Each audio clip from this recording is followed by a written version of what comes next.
ஏன் இப்ப ரெக்கார்ட் பண்றீங்க இல்ல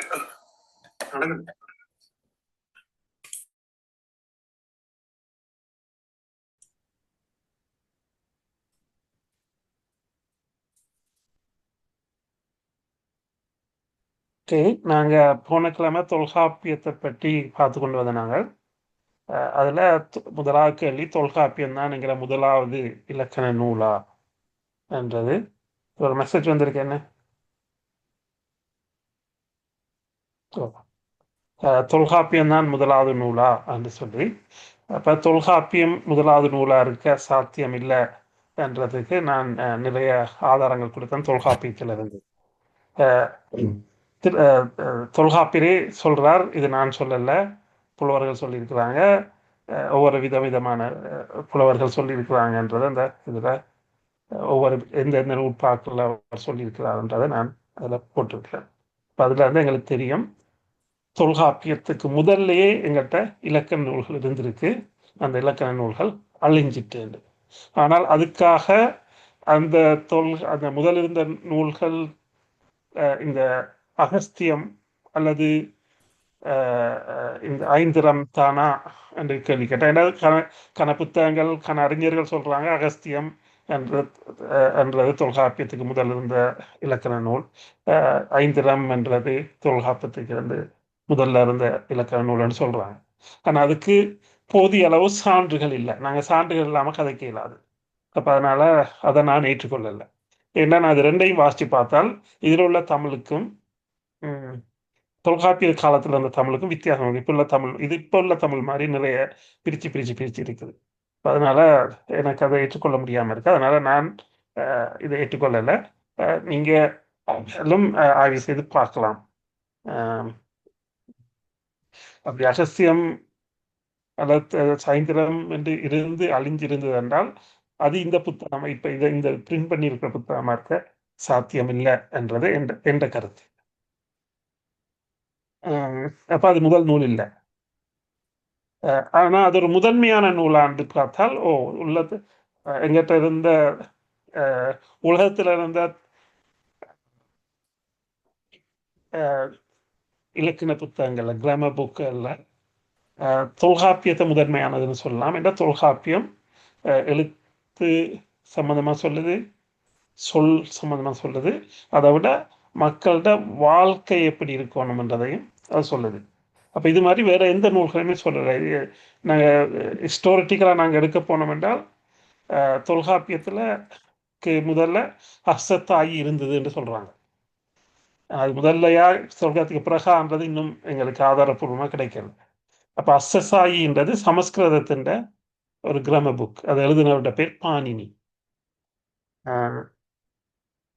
அந்த அந்த அந்த கிராம புக்கே இப்போ வழக்கத்தில் இல்லை. இப்போ வேற கிராம புக்கை தான் அவங்க பாவிக்கிறாங்க. அப்போ அதனால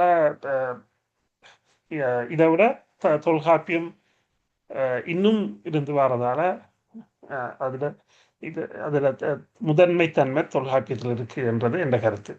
அடுத்தது கிரேக்கத்தின் கிராமர் புக், அதுக்கு பேர் டெக்னே கிராமட்டிக்காண்டு, அது ஒரு 19 பக்கம்தான். ஆனால் அந்த இந்த கிரேக்க மொழியே இப்போ இல்லை, இப்போ இருக்கிற புதிய கிரேக்க மொழி. அதோட கூடக்குள்ள தொல்காப்பியம் முதன்மையான மொழி, முதன்மையான இலக்கண நூல் என்று நாங்கள் சொல்லலாம். பிறகு நாங்கள் என்ன பார்த்தோம் என்றால் தொல்காப்பியம் இலக்கண நூல் மட்டுமில்லை, அதில் வேறு சில விஷயங்களும் இருக்குது. அதனால் நான் அதை 4 பரிணாமங்களை 4 டைமென்ஷனாக பிரிச்சிருக்கிறேன். ஒன்று மொழியியற் பரிமாணம், அது லிங்குவிஸ்டிக் டைமென்ஷன். அடுத்தது வரலாற்று பரிமாணம், ஹிஸ்டாரிட்டிக்கல் டைமென்ஷன். அடுத்தது பண்பாட்டு பரிமாணம், ட்ரெடிஷ்னல் அண்ட் ஹெரிட்டேஜ் டைமென்ஷன். அடுத்தது அறிவியல் பரிமாணம், சயின்டிஃபிக் டைமென்ஷன் பிரிச்சிருக்கிறேன். இதுகளையும் நாங்கள் தொல்காப்பியத்துக்குள் போக முதல்ல ஒரு சுருக்கமாக பார்த்து கொண்டு போவோம். இப்போ மொழியியற் பரிமாணம் என்று சொன்னால் இப்போத்தைய மாடர்ன் லிங்குவிஸ்டிக் தியரியை நாங்கள் எடுத்து பார்க்க போனால் அந்த மாடர்ன் லிங்குவிஸ்டிக் தியரி இந்த 8 விதமான கன்செப்டை கலைக்கும். முதலாவது ஃபோனட்டிக், ஒலிப்பியம், ஃபோனாலஜி, ஒலியியல், மோர்ஃபாலஜி, உருவியல், இதெல்லாம் என்னென்னு நான் உங்களுக்கு வழங்கப்படுத்தலை. ஆனால் இது ஒவ்வொன்றும் ஒவ்வொரு விஷயங்களை கதைக்குது. இப்போ ஃபோனு கதைக்குது. அப்போ ஒன்று எங்களோட உச்சரிப்பை கதைக்குது, ஒன்று எங்களோட சத்தங்கள் அந்த எப்படி உருவாகுதுன்னு கதைக்குது. அப்படி இது ப்ராக்மெட்டிக், செமண்டிக், டிஸ்கோசாண்டஸ்டிக், லிங்குவிஸ்டிக், டெப்பாலஜி, சின்டாக்ஸ், இப்படி இந்த எல்லா விஷயங்களையும் பற்றி கதைக்குது. இந்த விஷயங்களை அஸ்தத்தாகி கதைக்குதான்னு பார்த்தா அது இது மாதிரி கதைக்கல. அது ஒளியியலை பற்றி கதைக்குது, தொடரியலை பற்றி கதைக்குது, மிச்சங்களை பற்றி கதைக்குது இல்லை. கிராமட்டிக்கா அது கிரேக்கன் எடுத்து பார்த்தால் அது தனிய எழுத்தியலை மட்டும் அப்படிதான் கதைக்குது. ஆனால் தொல்காப்பியத்தை எடுத்து பார்த்தா தொல்காப்பியத்தில் இந்த ஒளியியல் இருக்கு, ஒளிப்பியல் இருக்கு, ஒளியியல் இருக்கு, உருவவியல் இருக்கு, தொடரியல், சொற்பகுப்பாவியல், இதில் இல்லாததுகள் கூட இதில் இருக்கு. மற்றது உருவியல் இருக்கு, மொழி மொழியியல், குறியீட்டியல், சூழ்பொருளியல், சொற்பொருளியல் என்று சொல்லி நிறைய பகுதிகள் தொல்காப்பியத்தில் சொல்லப்படுது. அப்போ அதனால இப்பத்தைய மாடர்ன் லிங்குவிஸ்டிக்கு என்ன சொல்லுதோ அதை 2000 வருஷத்துக்கு முதலே தொல்காப்பியம் சொல்லிட்டு என்று சொல்லலாம். அப்போ இன்னும் அந்த தொல்காப்பியம் அதோட வழக்கொலியல் அது இன்னும் இப்ப இருக்கிற லிங்குவிஸ்டிக் மாதிரியே இருக்கிறதால தான் தமிழும் இன்னும் அழியாம இருக்கிறது காரணம் என்றதை நாங்க பார்க்கலாம்.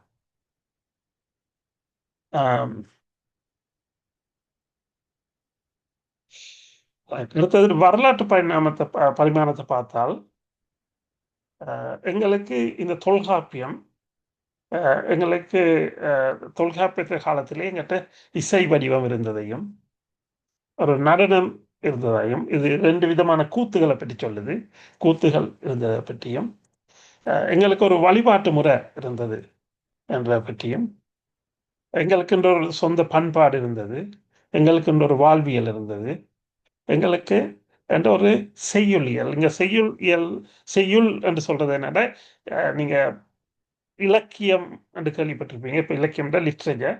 இலக்கியம் என்ற சொல் முதல் முதல் எப்ப என்றால் 9ஆம் நூற்றாண்டுல தான் இந்த சொல் வழக்கத்துக்கு வருது. அப்போ 9ஆம் நூற்றாண்டுக்கு முதல்ல இலக்கியம் என்ற சொல் இருக்கல்ல. இப்ப திருக்குறள்லையோ மற்றது எங்கட சங்க இலக்கியங்கள்லையோ இலக்கியம் என்ற சொல் இருக்கல்ல. அதுக்கு பதிலாக அவங்க பாவிக்க சொல்ல என்னன்னா செய்யும். ஏனென்றால் இந்த நேரத்துல இலக்கியம் என்றது இப்ப நாங்க ஒரு கட்டுரை எழுதுவோம், கவிதை எழுதுவோம், எழுதி பிரிண்ட் பண்ணுவோம். இப்ப கட்டுரை எழுதினவர் அதை வாசிக்கணும்ன்ற அவசியம் இல்லை, கவிதை எழுத அதை பாடணும்ன்ற அவசியம் இல்லை. ஆனா அந்த காலங்கள்ல எழுதினவங்க அதை ஒன்று நடிச்சு காட்டணும், அப்படி இல்லை அதை செய்து காட்டணும் என்ற ஒரு ரூல் இருந்திருக்கணும். அதனால்தான் செய்யுள் அவங்க செய்கிறது ஒவ்வொன்றும் செய்து காட்டணும்ன்றதுக்காக அந்த பேர் இருந்ததாக சொல்லப்படுது. இரும்பை பற்றி கதைக்குது, என்ன வாழை பற்றி கதைக்குது, மற்றது வேலை பற்றி கதைக்குது இந்த தொல்காப்பியம். அப்போ தொல்காப்பிய காலத்திலே எங்கட இரும்பு பண்பாடு வந்துட்டுன்றது எங்களுக்கு விளங்குது. அப்போ இவ்வளோ விஷயங்களையும் தொல்காப்பியம் கதைக்குது. இசையை பற்றி கதைக்குது, நடனத்தை பற்றி கதைக்குது, வழிபாட்டு முறை, பண்பாடுகள், வாழ்வியல், செய்யுள், இரும்பு, இதுகளை பற்றி கதைக்கிறதால இது எங்கட வரலாற்றுல சில விஷயங்களை எடுத்து சொல்ல வருது என்று சொல்லலாம். ஆனால் அது விளக்கமாக சொல்லாட்டி அதை பற்றி கழித்து கொண்டு வரதால இதை வச்சு கொண்டு நாங்கள் மேலும் ஆய்வு செய்தால் இந்த தொல்காப்பிய காலத்தில் இவ்வளவு எப்படி இருந்தது என்றதை எங்களோட ஒரு வரலாற்று ரீதியாக அறிஞ்சு கொள்ளலாம். அதனால இதை நான் வரலாற்று பரிமாணமாக பார்க்குறேன். இப்போ இதில் நீங்கள் பார்த்தீங்கன்னு சொன்னால் இந்த நடனம் என்றது இசை என்றது சும்மா ரோட்டில் இருந்தோ இது செய்யலாம், ஒரு மேடையில் இருந்தால் செய்யணும். அந்த மேடை கூட எப்படி இருக்கணும் என்றால் ஒரு ஒரு பல பேர் இருந்து பார்க்கக்கூடிய மாதிரி இருக்கணும். இப்போ உங்களுக்கு தெரியும் சினிமான்றது நீங்கள் எந்த கிட்டையும் வந்து பார்க்கலாம், தூரையும் வந்து பார்க்கலாம். ஏன்னா சினிமாவில் ஒரு ஆளுக்கு ஒரு ஆக்ஷன் தெரியும்னா அது முன்னுக்குள்ளவருக்கும் தெரியும், பின்னுக்குள்ளவும் தெரியும். சும்மா உதாரணத்துக்கு அவர் கையை சொறிகிறார் என்றால் அவருக்கு எங்கே இருந்தாலும் தெரியும். ஆனா நாடகம் என்று ஒரு மேடையில் உட்கார்ந்து இருக்கிறதுல அவர் கையை சொறிகிற மாதிரி ஒரு ஒரு காட்சி வருமா இருந்தால் கிட்ட உள்ளவருக்கு தெரியும், தூரம் உள்ளவருக்கு தெரியாது. அப்ப அதனால அவர் கையை சொறிகிறதே ஒரு டிராமா மாதிரி ஆண்டு கையை தூக்கி இப்படி வச்சுதான் சொறிய வேண்டியிருக்கும். அப்பதான் தூரம் உள்ளவங்களுக்கும் தெரியும். அப்ப அது அந்த அந்த மேடை அதுக்கேற்ற மாதிரி அமைஞ்சிருக்கும். அப்ப இந்த விஷயங்களை தொல்காப்பியம் காலத்துல இருந்தபடியால் நாங்க அதை பற்றிய ஆய்வு செய்யக்குள்ள தொல்காப்பியத்துல எப்படி ஒரு மேடை இருக்கணும், எப்படி ஒரு ந- ஒரு அரங்கம் இருக்கணும்னு சொல்லல. ஆனா அதுக்கு பிறகு சிலப்பதிகாரம் அதை பற்றி கதைக்குது. சிலப்பதிகாரத்துல நடங்கே நடனே சாரி அரங்கேற்ற காதை என்று சொல்லி ஒரு செக்ஷன் வருது. அதுல ஒரு மேடை எப்படி இருக்கணும், ஒரு அரங்கு எப்படி இருக்கணும், மேடைக்கு என்ன மாதிரி திரைசீல போடணும், அது எந்த மாதிரியான பலகைகள் அதுல பாவிச்சிருக்கணும்ன்றதெல்லாம் வடிவம் விளக்கமா சொல்லுது. அப்ப இதை இங்க நான் இங்க இது உங்களுக்கு தெரியும் நினைக்கிறேன். லண்டன் பிரிட்ஜுக்கு பக்கத்துல இருக்கு ஷேக்ஸ்பியர் த தியேட்டர். அவரோட காலத்தில் உருவாக்கப்பட்டது. அதுக்கு பிறகு 2 தடவை இது எரியூட்டப்பட்டு இப்போ உள்ளது 1994 கட்டப்பட்டது. ஆனா அதே அமைப்புக்கு கீழே தான் கட்டியிருக்கிறாங்க. அப்ப இதை போய் பார்த்தேன் நான். ஷேக்ஸ்பியர் இந்த காலம் உங்களுக்கு தெரியும், இப்போ கிட்டத்தட்ட தான் ஒரு 400 வருடம் 500 வருஷங்களுக்கு முதல்ல. அப்ப போய் பார்த்தேன் நான் எப்படி இருக்கு. இதை பார்த்துட்டு எங்க சங்க சாரி சிலப்பதிகாரத்தில் அவர் எழுதினதையும் பார்த்தால் அவர் இதை விட வடிவா விளக்கமா எழுதியிருக்கிறது எனக்கு தெரியுது. அதாவது அந்த நேரத்தில் இருந்த அரங்கம் இதை விட பெட்டரா இருந்திருக்கணும் என்றது எனக்கு புரியுது. இதை நீங்க யாரும் போய் பார்க்கலண்டா பார்க்கலாம். இதான அதோட அட்ரஸ். பக்கத்து ஸ்டேஷன் வந்து பிளாக் ஃபேரிஸ் அல்ல லண்டன் பிரிட்ஜ். போய் பார்த்தீங்கன்னா இது நல்ல உண்மையிலேயே நல்லா இருக்குது போய் பார்க்க. இதையும் நீங்க அரங்கேற்ற கதையை வாசி போட்டு இதை போய் பார்த்தீங்கன்னா அரங்கேற்ற கதையில இதை விட பெஸ்டா எப்படி விளங்கப்படுத்திருக்காங்கன்ட்டு உங்களுக்கு விளங்கும். ரைட், அதான் இதில் சொல்ல வரேன். இந்த இது என்னென்றால் சிலப்பதிகாரம் தொல்காப்பியத்துக்கு பிறகு, ஆனால் கிறிஸ்துக்கு முன் 1ஆம் நூற்றாண்டு தான் இது எழுதப்பட்டதாக அறியப்படுது. அதுக்கு அவங்க சொல்ற காலம் கயவாகு என்று சொல்லி ஒரு இலங்கை மன்னன் அந்த இலங்கை மன்னன் கண்ணகிட விழாவுக்கு சேரன் செங்குட்டுவன் செய்த அந்த கண்ணகிட விழாவுக்கு வந்ததாக சிலப்பதிகாரத்திலே சொல்லப்படுது. அப்போ அந்த கயவாகு எப்போ வாழ்ந்தார் என்று பார்த்தால் அது இலங்கை இந்த வரலாற்று புத்தகம் என்ன எனக்கு வருது இலங்கையோட வரலாற்று புத்தகத்தில் அதோட அவரோட காலத்தை இதை சொல்லுது. அப்ப இதன்படி இந்த காலத்துக்கு இல்லத்தான் சில படங்கள் எழுதப்பட்டிருக்கலாம் நாங்கள் யூகிக்கலாம். நான் இந்த புத்தகத்தை வாசிச்சிங்கன்னா இதில் தான் அரங்கேற்ற காதை. இதில் ஒரு அரங்கம் எப்படி இருக்கணும் வடிவா ஒரு ரிசர்ச் செய்து எழுதியிருக்கிறார். இது ஒருக்க வாசிச்சிங்கன்னா உங்களுக்கு இதை பற்றி கூட விஷயங்கள் தெரிய வரும். ரைட், அடுத்தது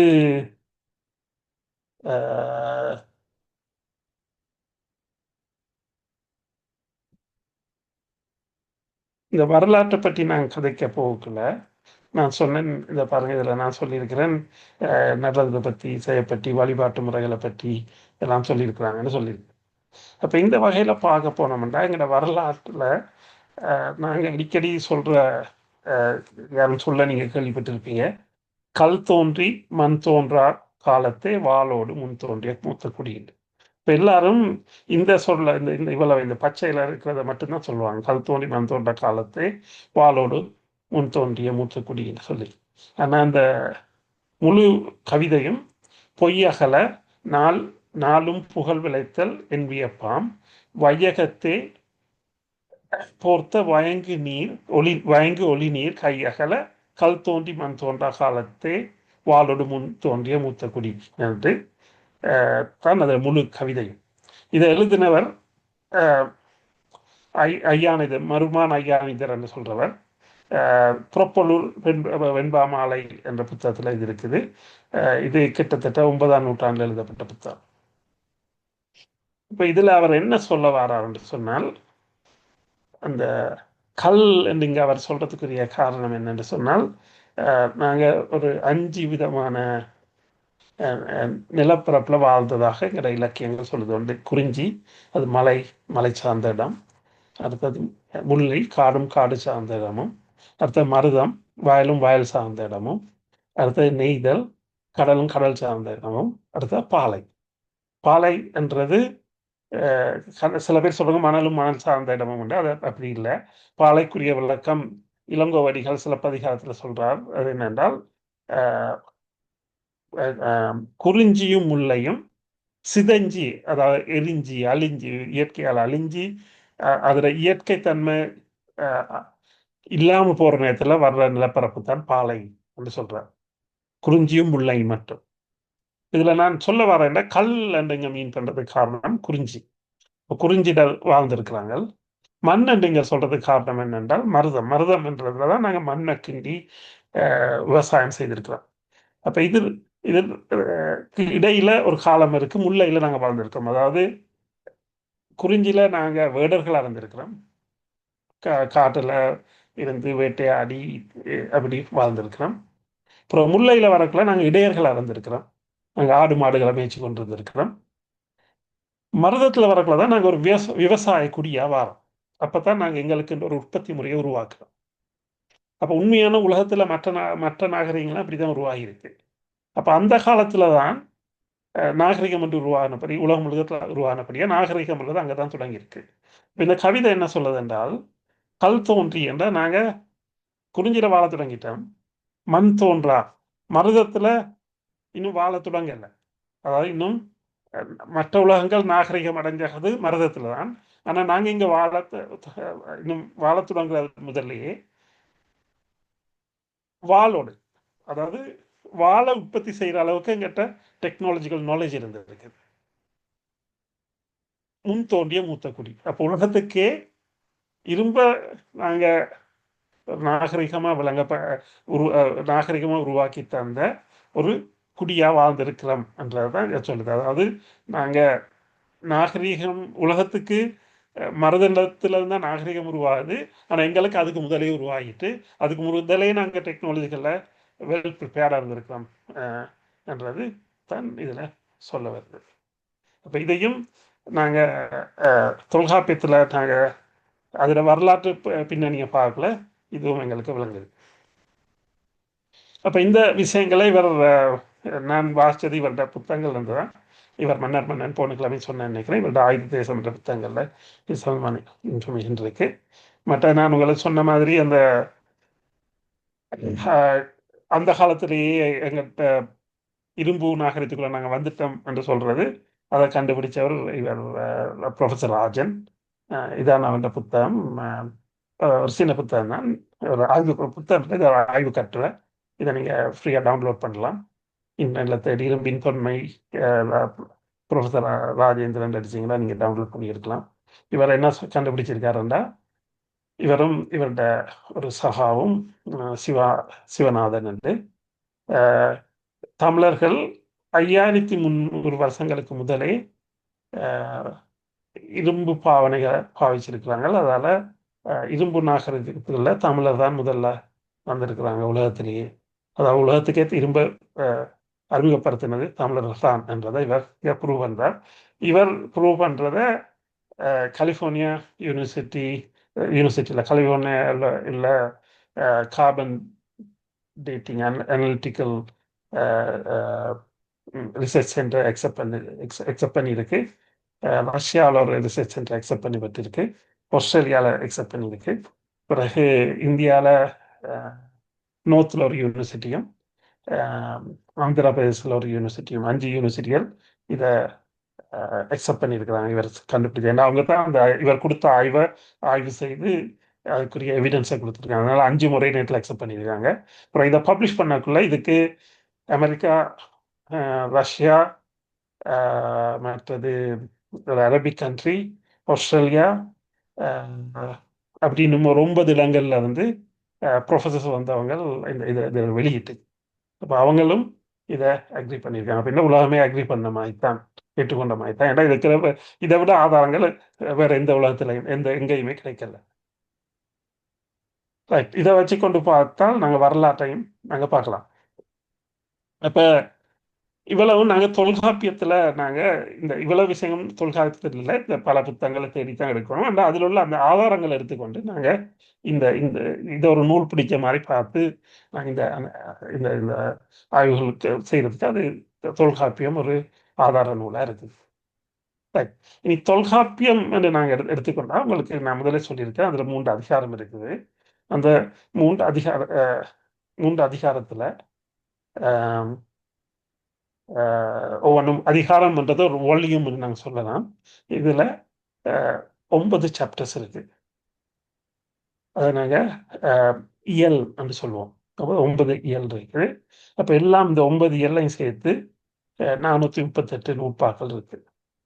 அதே மாதிரி சொல்லதிகாரத்தில் 9 இயல்கள் இருக்கு. அதில் 463 நூற்பாக்கள் இருக்கு. பொருளாதாரத்திலையும் 9 இயல்கள் இருக்கு. அதில் 656 நூற்பாக்கள் இருக்கு. இப்போ நாங்கள் இவ்வளவும் படிக்கணுமான்னு கேட்டால் ஒரு இலக்கணம் படிப்பிக்கிற ஒரு ஆசிரியர் இவ்வளவு படிக்க வச்சிருக்கிறது நல்லா. ஆனால் எல்லாரும் இவ்வளவு படிக்கணும்ன்ற அவசியம் இல்லை, ஆனால் படித்தா நல்லது.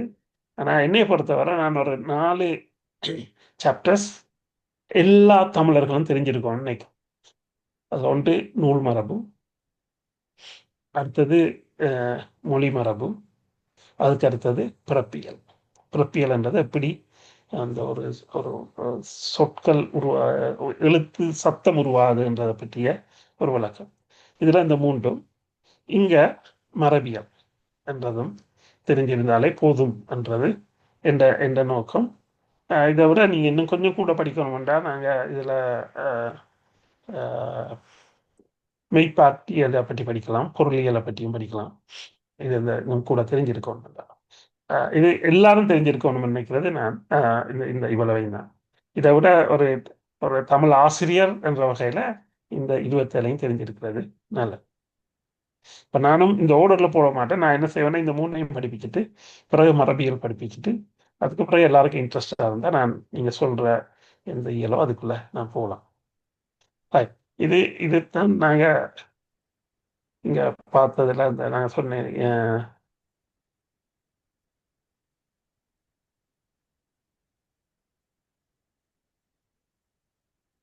இது மொழியியல் பரிமாணம் பார்த்துட்டோம், வரலாற்று பரிமாணம் பார்த்துட்டோம்.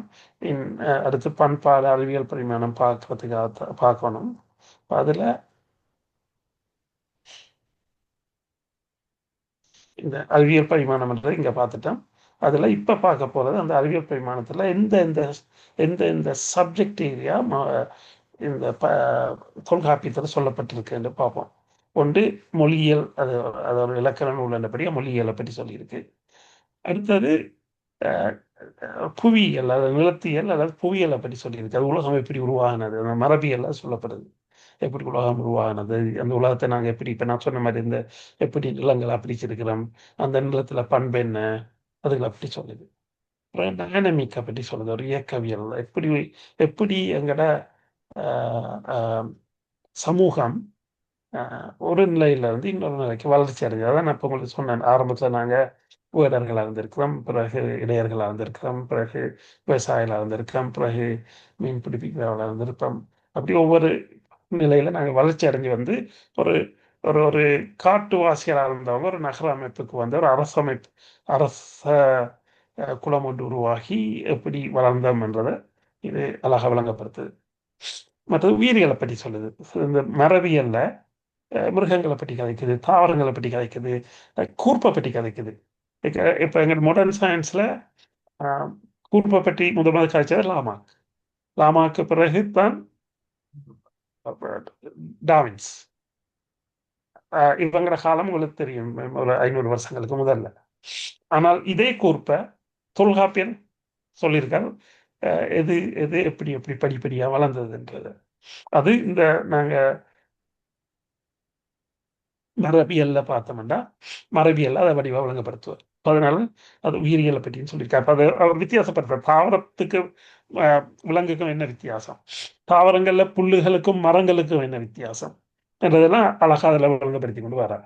அதை விட மிருகங்கள் எடுத்தால் மிருகங்களோட இளமை காலம் என்னன்னு சொல்றது, அதில் வளர்ச்சி காலத்தை என்னன்னு சொல்றது, முதுமை காலத்தை என்ன மாதிரி சொல்றது, தாயை எப்படி சொல்றது, பெண்ணை எப்படி சொல்றது, மிருகங்களோட அது எல்லாத்தையுமே இது வடிவா விளங்கப்படுத்துறார். அடுத்தது மனவியல் அல்லது உளவியல். அது நான் சொன்ன மெய்ப்பாட்டி அல்ல, ஒரு 8 விதமான உளவியலை பற்றி அவர் கதைக்கிறார். அப்போ சைக்காலஜிக்கல் ஒரு ஒரு முகம் என்னென்னத்துக்காக மாறும், எந்த சந்தர்ப்பத்தில் நாங்கள் சிரிப்போம், எத்தனை வகையான சிரிப்புகள் இருக்கு, அதுகளை பற்றியெல்லாம் அதில் கதைக்கிறார். பிறகு மெய்யியலை படிக்கிறோம். மெய்யியல் நாங்கள் ஃபிலோசபி, நாங்கள் சரியான நான் நினைக்கிறேன் கன பேர் மெய்யியல் ஃபிலோசபியை தத்துவம் என்று சொல்றாங்க. தத்துவம் என்ற தமிழ் இல்லை, அதுக்கு சரியான சொல் மெய்யியல். அப்போ அந்த தத்துவம் சமஸ்கிருத சொல். அப்போ அந்த மெய்யியலை பற்றி கேட்கிறார் இந்த தொல்காப்பியத்தில். சயின்ஸை பற்றி கேட்கிறார், அறிவியலை பற்றி கேட்கிறார், ஸ்டடி ஆஃப் எத்திக்ஸ் அதை பற்றி கேட்கிறார். நான் சொன்ன மரபியலில் ட்ரெடிஷனை பற்றி கேட்கிறார், ஆந்த்ரோபாலஜியை பற்றி கேட்கிறார், குடிமையியலை பற்றி கேட்கிறார், ஒரு நிர்வாக இயலை படிக்கிறார். அப்போ இவ்வளவு விஷயங்களையும் அவர் இந்த இலக்கண புத்தகத்திலே சொல்லி இருக்கிறார். இப்போ இதுவெல்லாம் தான் எங்களோட வாழ்க்கை சம்பந்தமாக அவர் அவர் சொல்லியிருக்கிற இது. அதுவெல்லாம் பொருளதிகாரத்தில் வருது. அப்போ இது ஒரு இலக்கண நூல் மட்டும் இல்லை, ஒரு அறிவியல் நூல்னு நாங்கள் சொல்லலாம். ரைட். அப்போ நாங்கள் அது ஒரு அறிவியல் நூல் என்று பார்த்துட்டோம், ஒரு வரலாற்று நூல் என்று பார்த்துட்டோம், ஒரு மொழியியல் நூல் என்று அந்த பரிமாணங்கள் எல்லாத்தையும் பார்த்துட்டோம். அப்போ தொல்காப்பியம் இலக்கண நூல் மட்டும் இல்லை, மிச்சதுகளும் அதில் வந்து நாங்கள் ஒரு ஆய்வு ரீதியாக வாசித்தோம்னா அது எங்களுக்கு விளங்கும். ரைட். அப்போ தொல்காப்பியம் எப்போ உருவாகி இருக்கும் என்றது அடுத்த கேள்வி. அப்போ இதுக்கு நிறைய ஒரு ஒரு கேள்வி பல பதில்கள் இருக்கு. என்றால் நிறைய ஒவ்வொரு அறிஞர்களுக்கு இடையிலையுமே வேறுபாடான கருத்துக்கள் இருக்கு. ஒவ்வொருத்தரும் அவங்க ஆதாரங்கள் சொல்றாங்க, அதான் சரி மாதிரியும் இருக்கு. அதனால சரியான முடிவுக்கு கன பேருக்கு வர முடியலை. இப்போ உதாரணத்துக்கு வெள்ளை வாரனார் என்ற ஒரு அறிஞர் அவர் சொல்றாங்க, கிட்டத்தட்ட 5300 ஆண்டுகளுக்கு முதல்ல தொல்காப்பியம் உருவாகி இருக்கும். அது 5000 என்றால் கிறிஸ்துக்கு முன், இப்பையிலிருந்து ஒரு 7300 ஆண்டுகளுக்கு முதல்ல. மறைமலை அடிகள் என்ன சொல்றாருன்றா இப்பையிலிருந்து 5500, அதாவது கிறிஸ்துக்கு முன் 3500 காலத்துல இருந்திருக்கும். காசு பிள்ளை, காசு சுப்பிரமணிய பிள்ளை என்பது காசு பிள்ளை என்று சொல்றவங்க, இவர் சொல்றார் கிறிஸ்துக்கு முன் 2000 ஆண்டுகளுக்கு முதல்ல, அதாவது இப்ப இருந்து 4000 வருஷத்துக்கு முதல்ல என்று சொல்றார். சோமசுந்தர பாரதியார் சொல்றார் கிறிஸ்துக்கு முன் 1000 வருஷத்துக்கு முதல்ல, அதாவது இப்ப இருந்து 3000 வருஷத்துக்கு முதல்ல. தேவநேய பாவனை சொல்ற கிறிஸ்துக்கு முன் 7ஆம் நூற்றாண்டு அப்படின்னா இப்ப இருந்து 2700 வருஷத்துக்கு முதல்ல இருந்து. தீட்சிதர் சொல்றார் கிறிஸ்துக்கு முன் 5ஆம் நூற்றாண்டு, இப்ப இருந்து 2500 வருஷத்துக்கு முதல்ல. மூவரதனாரும் வரதராஜனும் சொல்றார் கிறிஸ்துக்கு முன் 5ஆம் நூற்றாண்டு, அதாவது இப்ப இருந்து 2500 வருஷம் என்று. சீனிவாசங்கையரும் இதைத்தான் சொல்றார். சங்கரையர் சொல்றார் கிறிஸ்துக்கு முன் 3ஆம் நூற்றாண்டு என்று. அப்ப இப்ப இருந்து 2300 வருஷம். ராகவங்கையர் சொல்றார் கிறிஸ்துக்கு முன் 145 என்றால் இப்ப இருந்து 2145 வருஷம் என்று. சீனிவாசங்கையர் சொல்றார் கிறிஸ்துக்கு பின் 2ஆம் நூற்றாண்டா இருக்கலாம், அதான் இப்ப இருந்து 1800 வருஷத்துக்கு முதல்ல சொல்றார். மீனாட்சி சுந்தர பிள்ளையும் அதைத்தான் சொல்றார். ஃப்ரெட்ரிக் கீத் என்ற ஒரு ஆங்கில ஆய்வாளர், அவர் சொல்றார் கிறிஸ்துக்கு பின் 4ஆம் நூற்றாண்டா இருக்கணும், இப்ப இருந்து 1600 வருஷங்களுக்கு முதல்ல இருக்கணும். வையாபுரியும் கிட்டத்தட்ட அந்த காலத்தை தான் சொல்றார். நீலகண்ட சாஸ்திரியும் அதுதான் சொல்றார். ஆனா இந்த நீலகண்ட சாஸ்திரிக்கு தமிழே தெரியாது. அடுத்தது சிவராஜா பிள்ளை என்றவரும் கிறிஸ்துக்கு பின் 6ஆம் நூற்றாண்டு, இப்ப இருந்து 1400 வருஷங்கள் என்று சொல்றார். அவங்க சொல்றதுக்குரிய ஆதாரங்கள் அவங்களை தந்தாலும் எங்களுக்கு இருக்க சில எவிடன்ஸ் என்னன்னு சொன்னால், திருக்குறள் கிட்டையும் நீங்க தொல்காப்பியத்தையும் வாசிச்சீங்கன்னா எங்களுக்கு தெரியும் திருக்குறள் என்றது கிட்டத்தட்ட தொல்காப்பியத்தை அடியொற்றி எழுதினது என்று எங்களுக்கு விளங்கு. அப்போ தொல்காப்பியத்தை அடியொற்றி எழுதினதுன்னா தொல்காப்பியம் திருக்குறள் தொல்காப்பியத்துக்கு பிறகு உள்ள ஒரு மொழியா இருக்கும். ஒரு ஒரு புத்தகமா இருக்கும். அதாவது தொல்காப்பியம் திருக்குறளுக்கு முதலே எழுதப்பட்டிருக்கணும். அப்ப திருக்குறள் எப்ப எழுதப்பட்டது என்று நாங்கள் தேடினோம் என்றால் திருக்குறளை பற்றி சிலப்பதிகாரத்திலையும் மணிக மேகத்திலையும் சில திருக்குறள் எழுதி அதை பற்றி விளங்கப்படுத்தப்பட்டிருக்கு. அப்படின்னால் சிலப்பதிகாரத்துக்கும் மனித மேகலைக்கும் முதல்லையே திருக்குறள் உருவாகியிருக்கணும். அப்படின்னால் கிறிஸ்துவுக்கு முன் 100ஆம் நூற்றாண்டுல தான் திருக்குறள் உருவாகியிருக்க பாசிபிலிட்டிஸ் இருக்கு என்று சில அறிஞர்கள் சொல்றாங்க. அப்ப அதுக்கு முதல் தான் தொல்காப்பியம் உருவாகியிருக்கும். அந்த வகையில இந்த தேவநேய பாவனர் அவருடைய கல்குலேட்டின் படி அவர் சொல்றார் கிறிஸ்துவுக்கு முன் 7ஆம் நூற்றாண்டா இருக்கலாம். ஆனால் இந்த மறைமலை அடிகளும் வெள்ளைவாரனாரும் என்ன சொல்றாங்கன்னு சொன்னால் யவனர் என்ற சொற்பதம் தொல்காப்பியத்துல இல்லை. ஆனா அதுக்கு பிறகு வந்த இலக்கியங்களை யவனர் என்று சொல்லி இருக்குது. யவனர் என்றது கிரேக்கத்திலிருந்து தமிழ்நாட்டுக்கு வந்து வியாபாரத்துக்காகவும் தமிழ்நாட்டில் உள்ள மன்னர்களுக்கு சேவகம் புரியறதுக்காகவும் காவலாளிகளா வேலை புரியறதுக்காகவும் அங்கிருந்து இங்க வந்த கிரேக்கர்களைத்தான் யவனர் என்று சொல்லப்படுது. அப்ப கிரேக்கர்கள் இங்க வியாபாரத்துக்கு வர முதல் தான் இந்த தொல்காப்பியம் எழுதியிருக்கோம். அப்ப கிரேக்கர்கள் இங்க வியாபாரத்துக்கு வந்தது எங்களுக்கு சிந்துவெளி நாகர காலத்திலேயே அவங்க வந்துட்டாங்க. ஏன்னா அவங்களுக்குரிய அவங்களுக்கும் அந்த கிரேக்கத்துக்கும் சிந்துவெளி நாகரிகத்துக்கும் உள்ள தொடர்பு அங்கெல்லாம் சில ஆதாரங்கள்லாம் கிடைக்கப்பட்டிருக்கு. அதுல அப்ப அதுல காலம் சிந்துவெளி நாகரிக காலம் இப்ப வந்து கிறிஸ்துக்கு முன் 3500 வருஷங்கள். அப்ப அதுக்கு முதல் எழுதப்பட்டிருக்கணும். அதை வச்சு கொண்டு அவர் சொல்றாரு என்னன்னா யவனர் என்ற சொல் தமிழ் தொல்காப்பியத்தில் இல்லை, அவர் பாவிக்கவே இல்லை. அப்ப அதால யவனர் என்ற சொல் தொல்காப்பியத்துக்கு பிறகுதான் வந்திருக்கணும். ஆனா யவனர்கள் கிரேக்கத்திலிருந்து கிறிஸ்துக்கு முன் 3500ஆம் ஆண்டிலே வந்துட்டாங்க. அப்ப அந்த காலத்துல அவங்களுக்கு அந்த சொல் இல்லாததால அதுக்கு முந்தின காலமா இருக்கும் என்றதான் இவங்களோட ஆர்கியூமெண்ட். அப்போ ஒவ்வொருத்தரும் அவங்க ஆர்கியூமெண்ட் வைக்கிறாங்க. இது எல்லாமே ஒரு அதாவது ஒரு லிட்ரேச்சர் பூர்வமான ஒரு எவிடன்ஸ் தானே ஒழிய ஆர்கியோலஜிக்கல் எவிடன் ஒரு பிசிக்கல் எவிடன் ஒன்றும் இது வரைக்கும் எங்களுக்கு கிடைக்கல. அதனால உலக தமிழ் ஆராய்ச்சி மன்றம் என்ன செய்யுது என்றால் எல்லாரோட கருத்தையும் எடுத்து முடிவா சொல்றாங்க கிறிஸ்துக்கு முன் 7ஆம் நூற்றாண்டா இருக்கலாம். அதாவது இப்ப இருந்து 2700 வருஷத்துக்கு முதல்ல இது எழுதப்பட்டிருக்கலாம் என்ற முடிவுக்கு அவங்க வர்றாங்க. இது ஒரு ஸ்டாட்டிஸ்டிக்கலா ஒரு அவரேஜா கொண்ட ஒரு டிசிஷன் அணிவொழிய எந்த ஒரு பிசிக்கல் எவிடமும் எங்களுக்கு கிடைக்கல. அதனால அவங்க அதை மற்றதை அவங்க நிச்சயமா ப்ரூவ் பண்றாங்க. இது இந்த காலத்துக்கு கிறிஸ்துக்கு பின் 6ஆம் நூற்றாண்டுல இருக்கிறதுக்கு சான்ஸ் இல்லைன்ற அந்த காலத்துல எழுதப்பட்ட எழுத்து வடிவத்துக்கும் தொல்காப்பியத்தில் எழுதுவதற்கும் நிறைய வித்தியாசங்கள் இருக்கு. அது தெரியுது. மற்ற தொல்காப்பியத்துல சொல்ற சில கருத்துகள் திருக்குறள்ல சொல்லப்பட்டிருக்கு. மற்ற என்ன மணிமேகலை சிலப்பதிகாரம் அதெல்லாம் சொல்லப்பட்டிருக்கிறதால மற்ற சங்க இலக்கியங்கள்லையும் சொல்லப்பட்டிருக்கிறதால அதுக்கெல்லாம் முன்னாவே இருக்கணும் என்றது இந்த முடிவுக்கு வராங்க. அதனால காலம் கிளியர் இல்லாட்டி நான் எல்லாத்தையும் உங்களுக்கு சொல்லணும்ன்றதுக்காக சொல்றேன் என்றால் சில பேர் நான் கிறிஸ்துக்கு முன் 7ஆம் நூற்றாண்டு சொன்னா சில பேர் இதையும் பார்த்துட்டு வந்து இல்லை அதுக்கு பின்னாவும் இருக்கலாம் என்று யாரும் கதைக்கலாம். அதனாலதான் நான் முதலே சொல்லி வச்சுட்டேன் என்றால் இதான் காரணம். ஏன்னா எங்களுக்கு எந்த பிசிக்கல் எவிடன்ஸும் இல்லை.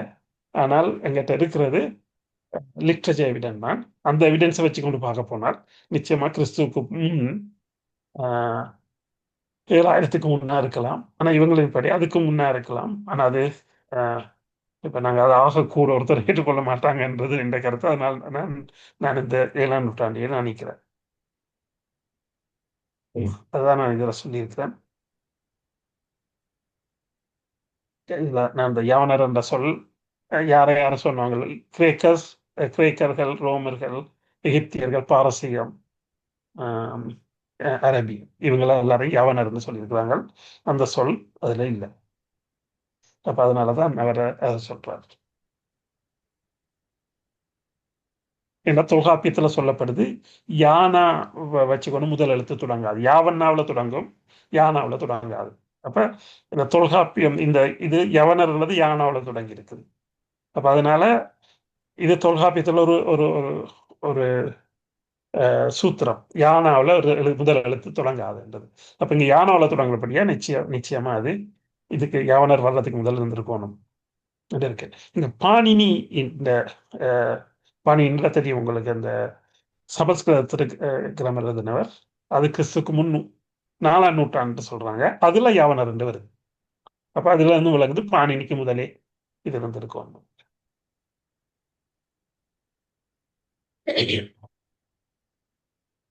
மதிவாணன் என்ற ஒரு ப்ரொஃபசர், அவர் என்ன சொல்றாருன்னா, அந்த எங்கிட்ட ஒரு வணிகம் என்று செய்ய போகிற எங்கிட்ட காசு, பணம் மாதிரியான சொற்பதங்கள் வந்திருக்கும்.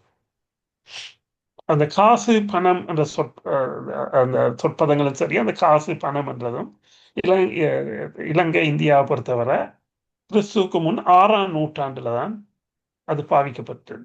அதாவது காசு, பணங்கள் அச்சடிக்கப்பட்டது கிறிஸ்துக்கு முன் 6ஆம் நூற்றாண்டு. அதுக்கு முதல்ல காசு இருக்கல, அதுக்கு முதல்ல இருந்தது பண்டமாற்று என்றால், நான் வந்து அரிசி விற்கிறேன், நான் கொண்டு தேங்காயை கொடுத்துட்டு அரிசியை வாங்கிட்டு வருவேன். அப்படியான முறை தான் இருந்தது.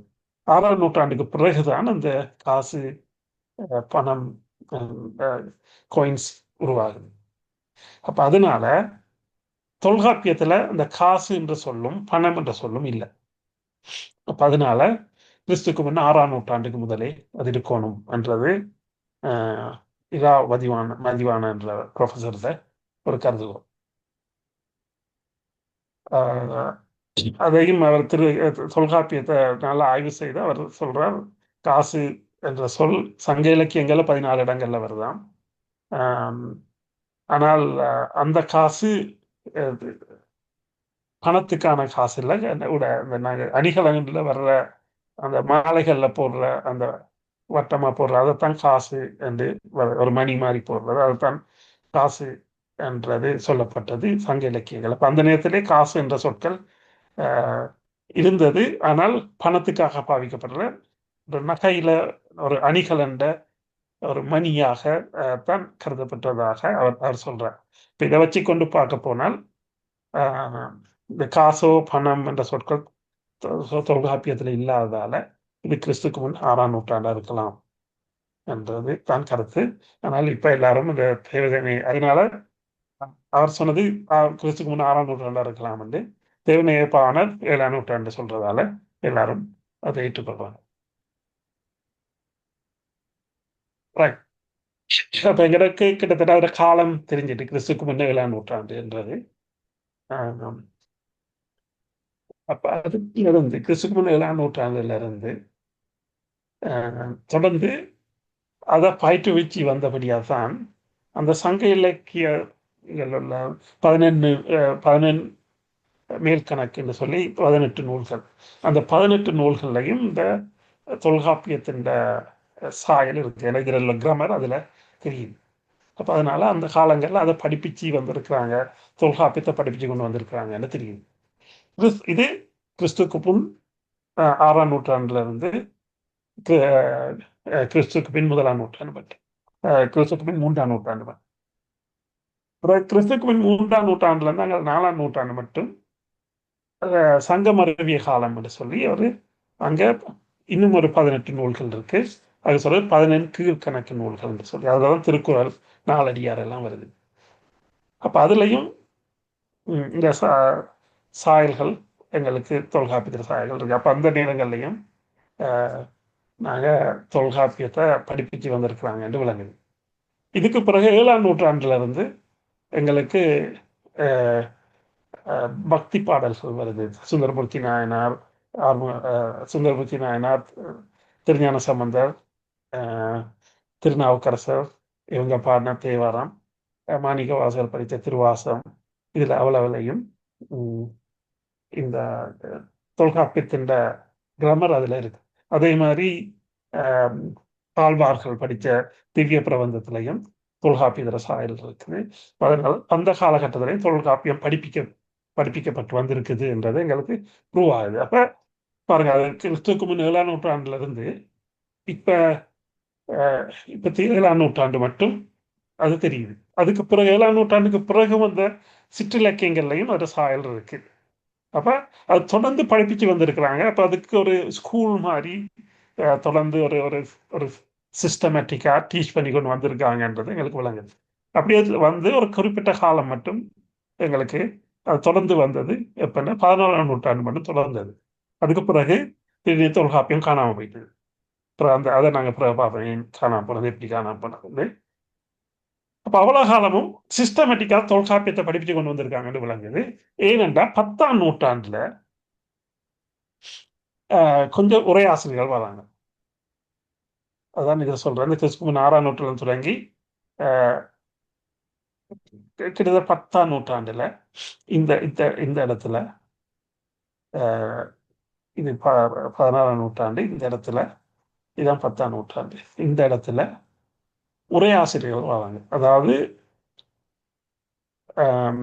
தொல்காப்பியம் எழுதி 1700 வருஷங்களுக்கு பிறகு இந்த தொல்காப்பியத்தை விளங்கப்படுத்த போறேன்னு சொல்லி சில பேர் வந்து அதை விளங்கப்படுத்துறாங்க.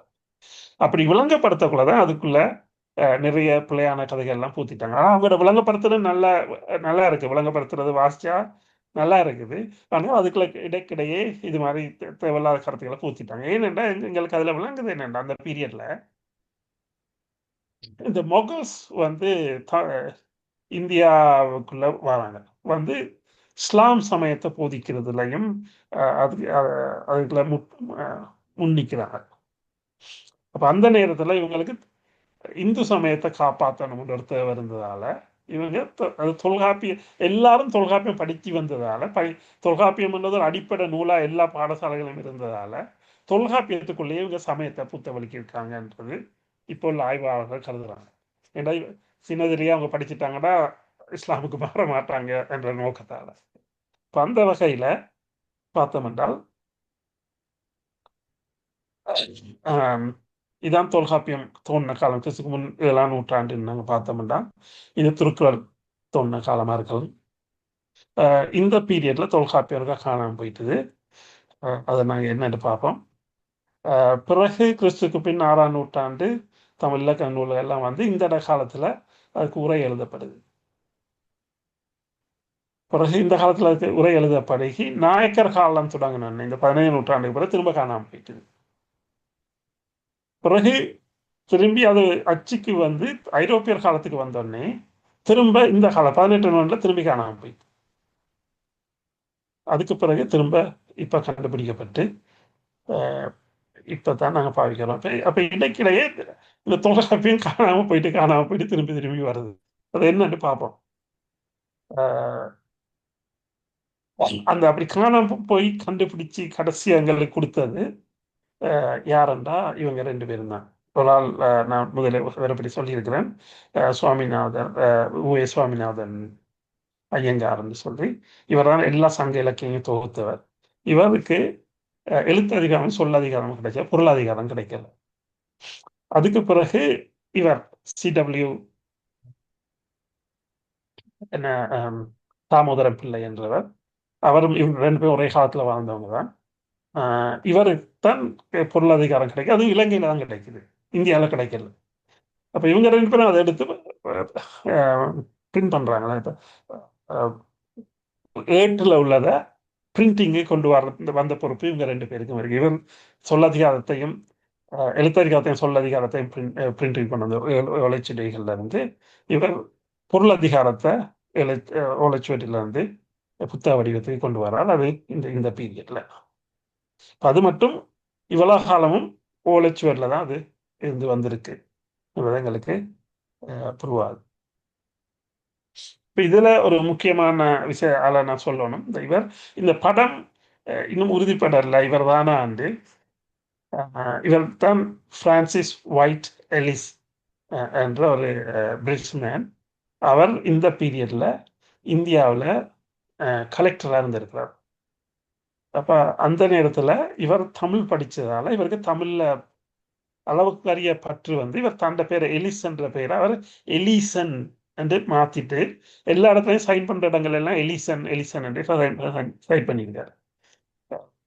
அது மட்டும் இல்லை, இவர் இவர் இவர் திருக்குறளை படிச்சுட்டு அந்த திருக்குறள் தன்மையை புரிஞ்சு அவர் எங்கெங்கெல்லாம் போய் கட்டிடம் கட்டுறாரோ கிணறு கட்டுறாரோ அங்கெல்லாம் ஒரு திருக்குறளை எழுதி எந்த திருக்குறள் எந்த அதிகாரம்னு போட்டு இவரோட பேரையும் போட்டு வச்சிருக்காரு. இன்னும் அது இருக்குது. அப்ப இவர் அந்த திருக்குறள் வாசிட்டு திருவள்ளுவர் எப்படி இருப்பாருன்னு அவர் யோசிச்சிருக்கார். யோசிச்சுட்டு என்னன்னா, இப்ப நாங்க பார்க்குற திருவள்ளுவரோட உருவம் உண்மையான உருவம் இல்லை. அதற்கு 70ஆம் ஆண்டு கற்பனையில் எழுதின ஒரு உருவம். இப்போ இவர் அதை பார்த்துட்டு இவர் அதை வாசிச்சுட்டு அதெல்லாம் திருக்குறள் இடத்துல சொல்றாரு. திருவள்ளுவர் சொல்றார், நீட்டலும் வலித்தலும் வேண்டாம். நீட்டல் என்றது தலைமை கூடுதலாக வளர்க்கிறதும், வலித்தல் என்றது மொட்டை அடிக்கிறது.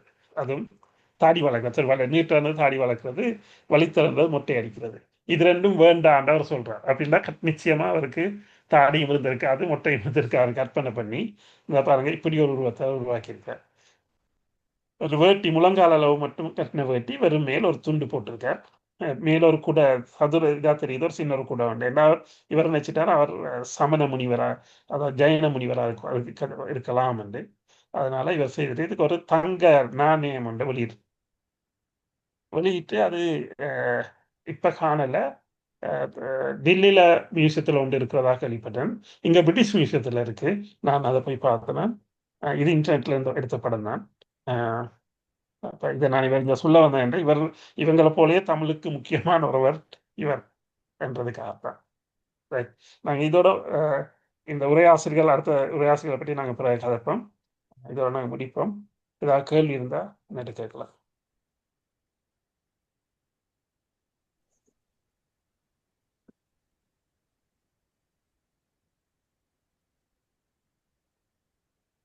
ரெண்டு கேள்வி கேட்கலாமா?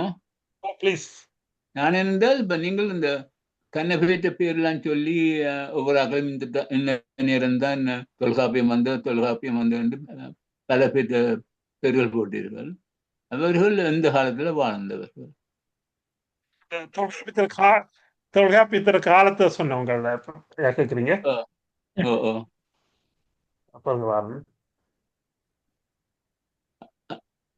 அதுதான் சொல்றேன். இவங்க ஒவ்வொருத்தரும் வாழ்ந்த காலம் எந்த காலத்துல அவ வாழ்ந்தவன்? அதான் இது பாரு.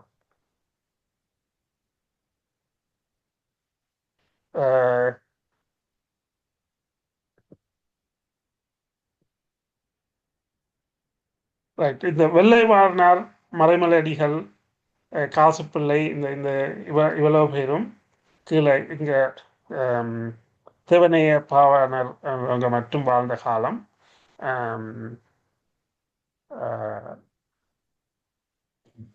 19ஆம் நூற்றாண்டுன்னு சொல்லலாம். தெரியாது. இதுக்கு பின்னால உள்ளவங்க தீட்சிதர், சங்கரையர், சீனிவாசர் இவங்க எல்லாம் 10ஆம் நூற்றாண்டு நடுப்பகுதின்னு சொல்லலாம். வையாபுரி, நீலகண்ட சாஸ்திரி, சிவராஜ பிள்ளை இவங்க எல்லாம் 10ஆம் நூற்றாண்டு கடைசி கட்டங்கள் சொல்லலாம். அப்போ எல்லாரும் 19ஆம் நூற்றாண்டு கடைசி காலம். இப்போ 1900 காலகட்டங்களில் முதல் கொஞ்சம் பேரும், இடைக்காலங்களில் 1900 இடைக்காலங்களில் கொஞ்சம் பேரும், வர கடைசி காலங்களில் இந்த கொஞ்சம் பேரும் இருந்திருக்காங்க. இவங்க எல்லாம் வயாப்பிரியெல்லாம் கிட்டத்தில் தான் இருந்தவர். ரிசர்ச் பண்ணி தான் பார்த்து இப்படி ஒவ்வொன்றையும் பார்த்து அவங்களுக்குரிய ஆதாரங்களை கொடுத்திருக்கிறாங்க. இப்ப நான் எனக்கு நீலகண்ட சாஸ்திரியை பற்றி தெரியும் என்றால் அவருக்கு தமிழ் தெரியாதுன்னு தெரியும். இவர் தான் முதல் சோழர்களை பற்றி எழுத தொடங்கினவர். இவருக்கு ஒரு கல்வெட்டு ஒன்று கிடைக்குது. அந்த கல்வெட்டு இவர் தான் முதல் கண்டுபிடிக்கிறார். அந்த கல்வெட்டை கண்டுபிடிச்சிட்டு அதை பற்றி எழுதக்குள்ள ஒரு இங்கிலீஷ் ஆர்டிக்கல் ஒன்று எழுதுறார். அதில் சொல்றார், நீங்க இந்த படம் பார்த்தீங்களா, பொன்னியின் செல்வன் படம் பார்த்தீங்களா?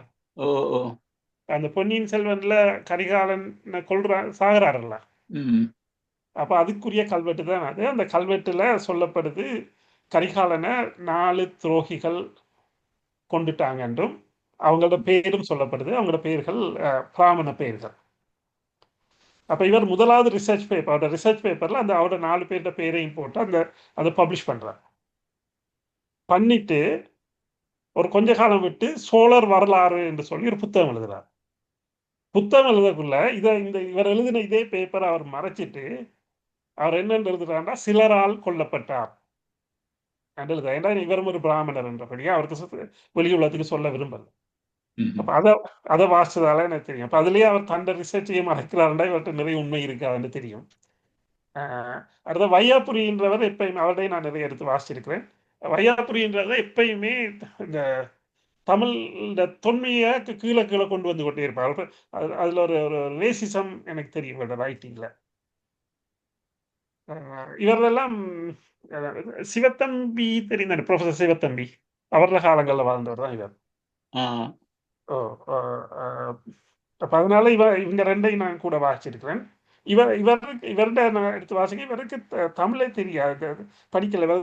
ஆனால் is a very good grammar scholar, sorry இந்த சமஸ்கிருத ஸ்காலர். ம் ஆனால் இவர் ஏன் இந்த காலம் சொன்னார்னா அவருக்கு அதுக்குரிய விளக்கம் தெரியலை எனக்கு. மற்றபடி இவரோட தேவநாய பாவலர் 36 புத்தகம் மொழி தெரியும் அவருக்கு. அவரோட எல்லா புத்தகங்களும் நான் வாசிக்காட்டியும் அவர் 100 சொச்சம் புத்தகங்கள் எழுதியிருக்கிறார். அதில் சில புத்தகங்களை வாசித்ததில் அவரோட அனலிட்டிக்கல் நாலேஜ் இஸ் கிரேட். அப்போ அவரோட ஆர்கியூமெண்ட் தான் எனக்கு ஏற்றுக்கொள்ள வைக்கிறது. இந்த காலத்தில் அவர் தொல்காப்பியம் இருந்திருக்கலாம், இல்லாட்டி இவங்க வைக்கிற காரணங்களும் கிட்டத்தட்ட உண்மையாகி தான் தெரியுது. ஆனால் இவரோட அனலிட்டிக்கல் பாயிண்ட்ஸ் கொஞ்சம் சயின்டிஃபிக்காக இருக்கிறதால எனக்கு அதை ஏற்றுக்கொள்ளக்கூடிய மாதிரி இருக்கு. என்ன கீழடி இந்த என்ன ப்ரூவ் பண்ண இல்லையோ இப்போ காலம் ஆண்டு கீழடி புரி பண்ணிட்டாங்க தானே. ஓ அப்ப அது என்ன காலம்? கீழடி காலம் அதை அவங்க 3 பிரிவாக பிரிக்கிறாங்க. அதில் அது ஒரு நாகரிகம் தானே. ஓ அந்த நாகரிகம் தொடங்கின காலம் இவன் இங்கே சொல்கிறாங்க என்றால் கிட்டத்தட்ட 3000 இப்போலேருந்து ஒரு 3000 ஆண்டா இருக்கலாம் என்றும். அது அந்த நாகரிகம் உங்களுக்கு தெரியும் தொடங்கி ஒரு நல்ல வளர்ச்சி அடையும் தானே. அந்த நல்ல வளர்ச்சி அடைஞ்ச காலம் கிறிஸ்துக்கு முன் 7ஆம் நூற்றாண்டு காலம் என்றும், பிறகு அது நலிவடைஞ்ச காலம் கிறிஸ்துக்கு பின் 3ஆம் நூற்றாண்டா இருக்கலாம் என்று சொல்றாங்க. அப்ப அந்த தொடக்கம், பிறகு அதுல நல்ல வாழ்ந்த காலம், பிறகு அது அழிந்த காலம், 3ஐயும் அதை சொல்றாங்க. இதை கண்டுபிடிச்ச யார், அந்த பேர் என்ன, ராமநாத். அதை அவரோட ரிப்போர்ட்டை எழுதி கொடுத்தவர் இந்தியன் அசோசியேஷன் ஆஃப் ஆர்கியாலஜிக்கு கொடுத்தவர். கொடுக்க அவங்க அதை அக்செப்ட் பண்ணல. அவங்க சொல்லிட்டாங்க இதில் பிழை இருக்குது, நீங்கள் திருத்திட்டு வாங்கன்ட்டு. அப்போ அவர் கேட்டாருக்கு இதில் என்ன பிழை இருக்குது சொல்லுங்கள், அதை நான் அதுக்கு விளக்கம் தாரேன்ட்டு. அப்போ அவங்க சொல்கிறாங்க நீங்கள் போட்ட காலங்கள் பிள்ளைண்டு. அப்போ அவர் அதுக்குரிய எவிடன்ஸ் எல்லாம் எடுத்து இதுதான் நான் போட்ட காலம், இதுதான் எவிடன்ஸ் இருக்குது உடனே அவங்களுக்கு அதை ஏற்றுக்கொள்ள இயலாதுன்னு சொல்லி அதை அப்படியே க்ளோஸ் பண்ணிவிட்டு இவரை இப்போ தமிழ்நாட்டிலேருந்து வேறு எங்கேயோ ட்ரான்ஸ்ஃபர் பண்ணி வச்சுட்டாங்க. இன்னும் கம்ப்ளீட் ஆகாமல் இருக்குது. இதே மாதிரி தான் எல்லா இடங்களையும் நடக்குது. சிவகலையிலையும் இதே மாதிரி தான் நடக்குது. அந்த முடிவு கொண்டு வந்தோடனே அவங்க ஏற்றுக்கொள்ளாமல் அவங்க என்ன செய்யணும், ரிசர்ச் செய்தவர் எங்கேயாவது அனுப்பிட்டு யாராவது புது ஒரு ஆளை கொண்டு வந்து அதுக்கு எழுத சொல்லுவாங்க. அப்போ அவருக்கு கம்ப்ளீட்டாக எழுத தெரியாது. அப்போ அவர் தான் நினைச்சது இவங்க என்ன சொல்கிறாங்களோ அதை எழுதிட்டு போயிடுவார். ஆனால் இவர் அமர்நாத் வடிவாக கிளியராக டிஃபைன் பண்ணி எழுதியிருக்கிறார். அவர் அவரோட டெஃபினிஷன் ஒவ்வொரு படங்களாக போட்டு விளங்கப்படுத்தி எழுதி வச்சிருக்கார். அதை இவங்களால ஏற்றுக்கொள்ள முடியாமல் இருக்கு.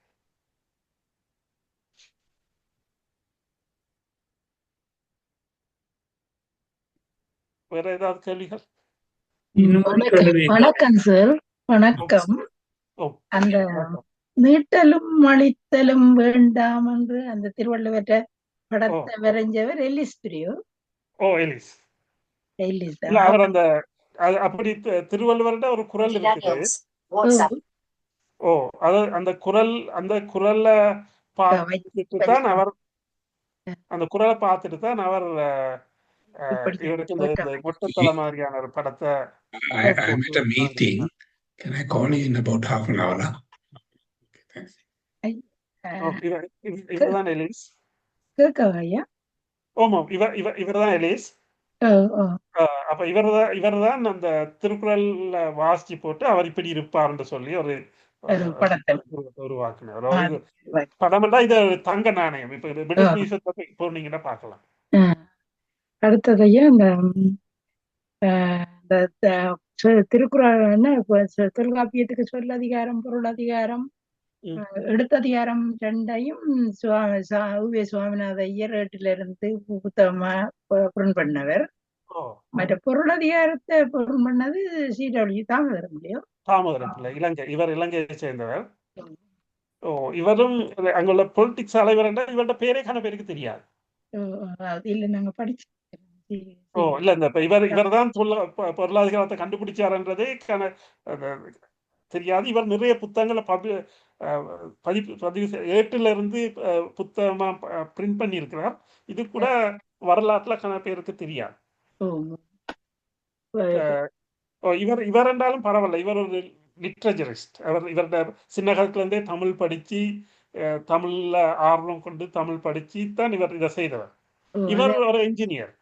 அவர் எலிஸ் துரை என்று தான் சொல்றோம். இல்ல இவரை நான் சொல்லல. இவர் தாமோதரம் அவர் ஒரு என்ஜினியர். அப்ப அவருக்கு தமிழ் ஆர்வத்துல தேடி தேடி தேடி பப்ளிஷ் பண்ணியிருக்காரு. ஊரா தெரிஞ்சிருக்காரு. அப்ப இதெல்லாம் நாங்க வெளியில கொண்டு வரணும், எல்லாரும் சொல்லணும். இப்படி எல்லாம் எங்கட சமூகத்துல இருந்து இருக்கிறாங்க, தமிழுக்கு எவ்வளவு பாடுபட்டு இருக்காங்கன்னு சொல்லி. அதே மாதிரி நூல்கள்ல இருந்திருக்கா ஒரு பாடத்துல சும்மா ஒரு சிறு குறிப்பா மாதிரி அப்படி ஈவன் எங்கட பாருங்க, இலங்கை தமிழ் புத்தகங்களே இவரை பற்றி நிறைய இல்லை. அதுலதான் நாங்க அந்த எலிஸ் துரி என்று படிச்சோம். எலிசை பற்றி நாங்க இன்னும் நிறைய கதைக்கணும். ஏன்னா இவரை பற்றி நான் தேடுனேன். இவரை பற்றி இங்க இவரோட வீடு எங்க இருக்கும், இவர் எங்க இருந்து இருப்பாருன்னு எல்லாம் தேடினேன். நான் பிரிட்டிஷ் மியூசிக்லயே போய் தேடுனேன். பிரிட்டிஷ் மியூசியத்துல இவர் எழுதின சில டாக்குமெண்ட்ஸ் இருக்கு தமிழ்ல. அதுவும் அந்த காலத்து தமிழ் ஏன்னா போடுறேன்னா மேல ஒரு டொட் போட்டிருக்கும். ஏன்னா போட்டு மேல ஒரு டொட், அப்படியான தமிழ்ல அழகான முத்தான அழகான எழுத்துல எழுதியிருக்கிறார். ஆனால் அவங்க தொட விட மாட்டாங்க. ஏன்னா தொட்டா பேப்பர் உதிர்ந்துரும், அவ்வளவுக்கு பழசு. நான் ஒரு கொப்பி ஒன்று கேட்டேன்னா தாரன்னு சொல்லியிருக்கிறாங்க. இவரை பற்றி இவர் எந்த ஊர்ல இருந்தார், இவரோட குடும்பம் எங்க இருக்கு, எனக்கு அவங்கள போய் பார்க்கணும்னு ஆசை எனக்கு. அவ்வளவு தமிழுக்கு தொண்டு செய்ய, தமிழுக்காகவே செத்துட்டாரு. இவர் காலம் தான் முடிஞ்சிட்டு செத்துட்டாரு. 18ஆம் நூற்றாண்டுல செத்துட்டார். ஆனா இவர் தமிழுக்காகத்தான் செத்தவர். என்றா இவருக்கு ஒரு இடத்துக்கு தமிழ் ஏடு கிடைக்கும்னு சொல்லி கூப்பிடுறாங்க. அங்க போயிட்டு அங்க இரவு சாப்பிட்டு மறுநாள் காலையில செத்து கிடக்குறார். அப்ப நஞ்சு வச்சு கொண்டு இருக்காங்க வேற. அப்ப அதனால எனக்கு இவரை நல்லா பிடிக்கும். அப்ப அதனால இவரெல்லாம் காணாட்டி பரவாயில்ல, இவரோட பரம்பரையில யாராவது யாரால சந்திப்போம்னு சொல்லி இங்க பிரிட்டிஷ் லைப்ரரியில எல்லாம் தேடி பார்த்தேன். இவரோட ரூட் எங்க இருக்கும்னு கண்டுபிடிக்க முடியல. கிபி கிமு அப்ப கிறிஸ்துக்கு முன் அப்ப அந்த போமு போட்டிருக்கீங்க. அது நான் ஏனென்றால் அதைத்தான் இப்ப எல்லாரும் பாவிக்கிறேன். இப்ப இங்கிலீஷ்லயும் இப்ப ADBCன்றதை விட்டுட்டு இப்ப BCE CE சொல்றாங்க. அதுக்கு கொமன் இரா. BCE என்றா பிஃபோர் கொமன் இரா, CE என்றா கொமன் இரா. அப்ப அதுதான் நான் பொது ஆண்டுக்கு முன் பொது ஆண்டுக்கு பின் என்று மாத்தி போடுறேன். பொது ஆண்டுக்கு கொமன் இரான்றதை தான் பொது ஆண்டுக்கு முன் பொது ஆண்டுக்கு பின் என்றால் கிறிஸ்துன்னு சொல்லக்கூடாது, என்ன அது பிழை என்று சொல்றாங்க. ஏன்னா கிறிஸ்துவர் பிறந்த காலத்தை 2000 சொல்றாங்க. அந்த சில ஆர்கியோலஜி சொல்றாங்க இல்ல கிறிஸ்துக்கு முன் 6ஆம் நூற்றாண்டுலேயே அவர் வாழ்ந்தாருன்னு சொல்லி. அப்ப அந்த ஆர்கியோலஜிக்கல் அது பிழைக்கும் என்றதுக்காக இப்படியும் ஒரு கன்செப்ட் இருக்குது. அது என்ன ஒரு இந்த ஆரம்பத்துல போனீங்க கிடையாது. தொல்காப்பியத்திற்கு முதல் இலக்கண நூலாக இருந்தது அகத்தியம், ஐந்திரம். ஆனால் போதிய சான்றுகள் அதுக்கு இல்ல. முதன்மையான நூலானாலாம் தொல்காப்பியம். அப்ப ஒன்று எழுத்து சம்பந்தமாக சொன்னது, மூன்றாவது வாழ்வியல் சம்பந்தமாக சொன்னது, ரெண்டாவது சொன்னீங்க இல்ல மூன்று. ஒன்று தொல்காப்பியத்துல 3 இருக்குது. ஒன்று எழுத்து அதிகாரம், எழுத்துக்களோட சம்பந்தப்பட்டது. ஓ, சொல்லதிகாரம் சொற்கள் வசனங்களோட சம்பந்தப்பட்டது. பொருளதிகாரம் செய்யுள்கள் உவமைகளை பற்றி சொல்றதோட எங்கட மரபியல் எங்கட வாழ்வியலை பற்றி எல்லாம் சொல்லுது. சரி. அப்ப அந்த 3 பகுதி தொல்காப்பியத்தில் இருந்தது. ஆனால் நான் சொன்ன தொல்காப்பியத்திலேயே அவர் சைட் பண்றார். இது நான் சொல்லல, வேற புலவர்கள் சொன்னாங்கன்னு ஒவ்வொரு முதல்ல போட்டு காட்டினாங்க, வேற வேற ஆக்கள் சொல்றாங்க. அப்ப அதுல இருந்து எங்களுக்கு வந்து தொல்காப்பியத்துக்கு முதல்ல வேற இலக்கண நூல்கள் இருந்திருக்கணும் என்று. ஆனா அது எது என்று எங்களுக்கு தெரியாது. நன்றி. அவ்வளவு. இந்த சிவை தாமரம் பிள்ளை பிரான்சிஸ் எல்லாரும் ஜங்கில எனக்கு ஒரு இறந்து மாஸ்டர். எனக்கு ஒரு அங்க ஓகே இருந்துட்டாங்க. இவர் ஓகே உங்களோட உங்களோட ப்ரெசன்டேஷன்ல ஒரு பிழை ஒன்று இருக்கும்னு நினைக்கிறேன். சிவை தாமரம் பிள்ளை வந்து ஆக்சுவலி 1832. அதான் not eight- at, 1832 he's 1832 to 1901, okay. and Oh. he's from Sirupatti, Jaffna district. இருக்கும் இருக்கும். அதுல நான் என்ன, அவருடைய 63 போட்டிருந்தேன். உங்களோட இதன்படி பார்த்தா அவர் 38 வயதுல செத்தாருன்னா இறந்து. நரைச்ச மீசையோட இருக்கிறார். நரைச்ச மீசையோட 38 வயது இருக்கு. அது என்ன இருக்காது கட்டாயம். இது எழுத்து பிள்ளையா இருக்கு. it should be 1832. I check in Yeah. the What? Google. He's from 1832 September 12th to 1901 January 1st, All age right. 68. He's from Sirupatti. நன்றி நான் திருத்திக் கொள்றேன். Thank you. பிரான்சிஸ் வைட்டேலி சரியா அப்ப? இதுல இந்த படமும் ஷுவர் இல்லை. இது சரி, இந்த படமும் ஷுவர் இல்லைன்னா அது அவங்களே சொல்றாங்க. ஏன்னா இவருடைய காலத்துல போட்டோ வந்ததான்றதே ஒரு சந்தேகமா இருக்கு. போட்டோ இருக்குல்ல, அப்ப இதுக்கு அப்புறம் வந்தது போட்டோஸ். அப்படின்னா அவர் இது இவருடைய படமா சில பேர் சொல்றாங்க, இது வேற யாரோ ஒரு ஐரிஷ்மேன் படம் என்று சொல்லி சொல்றாங்க. எனக்கு தெரியாது. 1820 அப்படிதான் வந்தது போட்டோஸ். செத்தது பிறகு soon after that. ரைட்.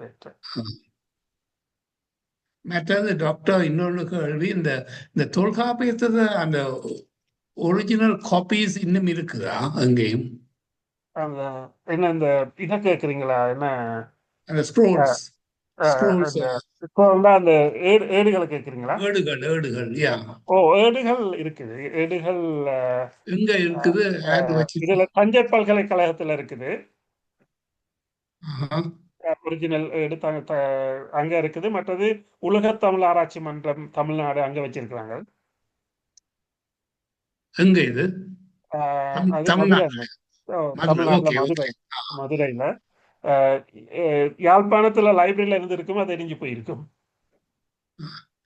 ஆனா அத நீங்க பார்த்து அதை தமிழாக்கள் வாசிக்க இயலுமா? அந்த தமிழ் பழைய வட்டெழுத்துல எழுதி இருந்தா வாசிக்க தெரியாது. ஆனா சதுரத்துக்கு முதல் இது வட்டெழுத்துக்கு முதல் அது 3ஆம் நூற்றாண்டோடைய அந்த இது பழக்கம் போயிட்டு எங்கட என்ன தமிழ் எழுத்து 3ஆம் நூற்றாண்டோடைய அந்த பழக்கம் போயிட்டு தான் வட்டெழுத்து உருவாது.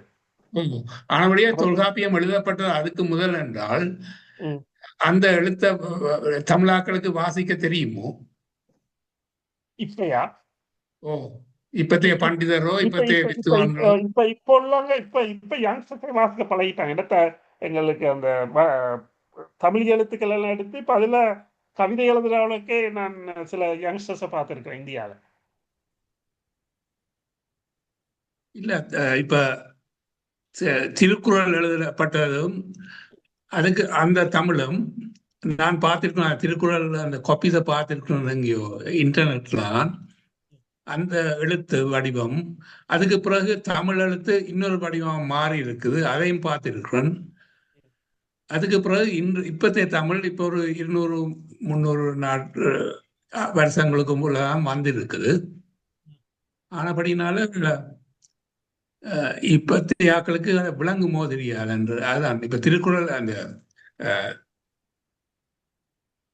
இதை கண்டாலும் அதை வாசிச்சு எங்களால விளங்க கொள்ள முடியுமோ என்றதான் கேட்கிறேன். தமிழ் இப்ப ஸ்காலர்ஸால.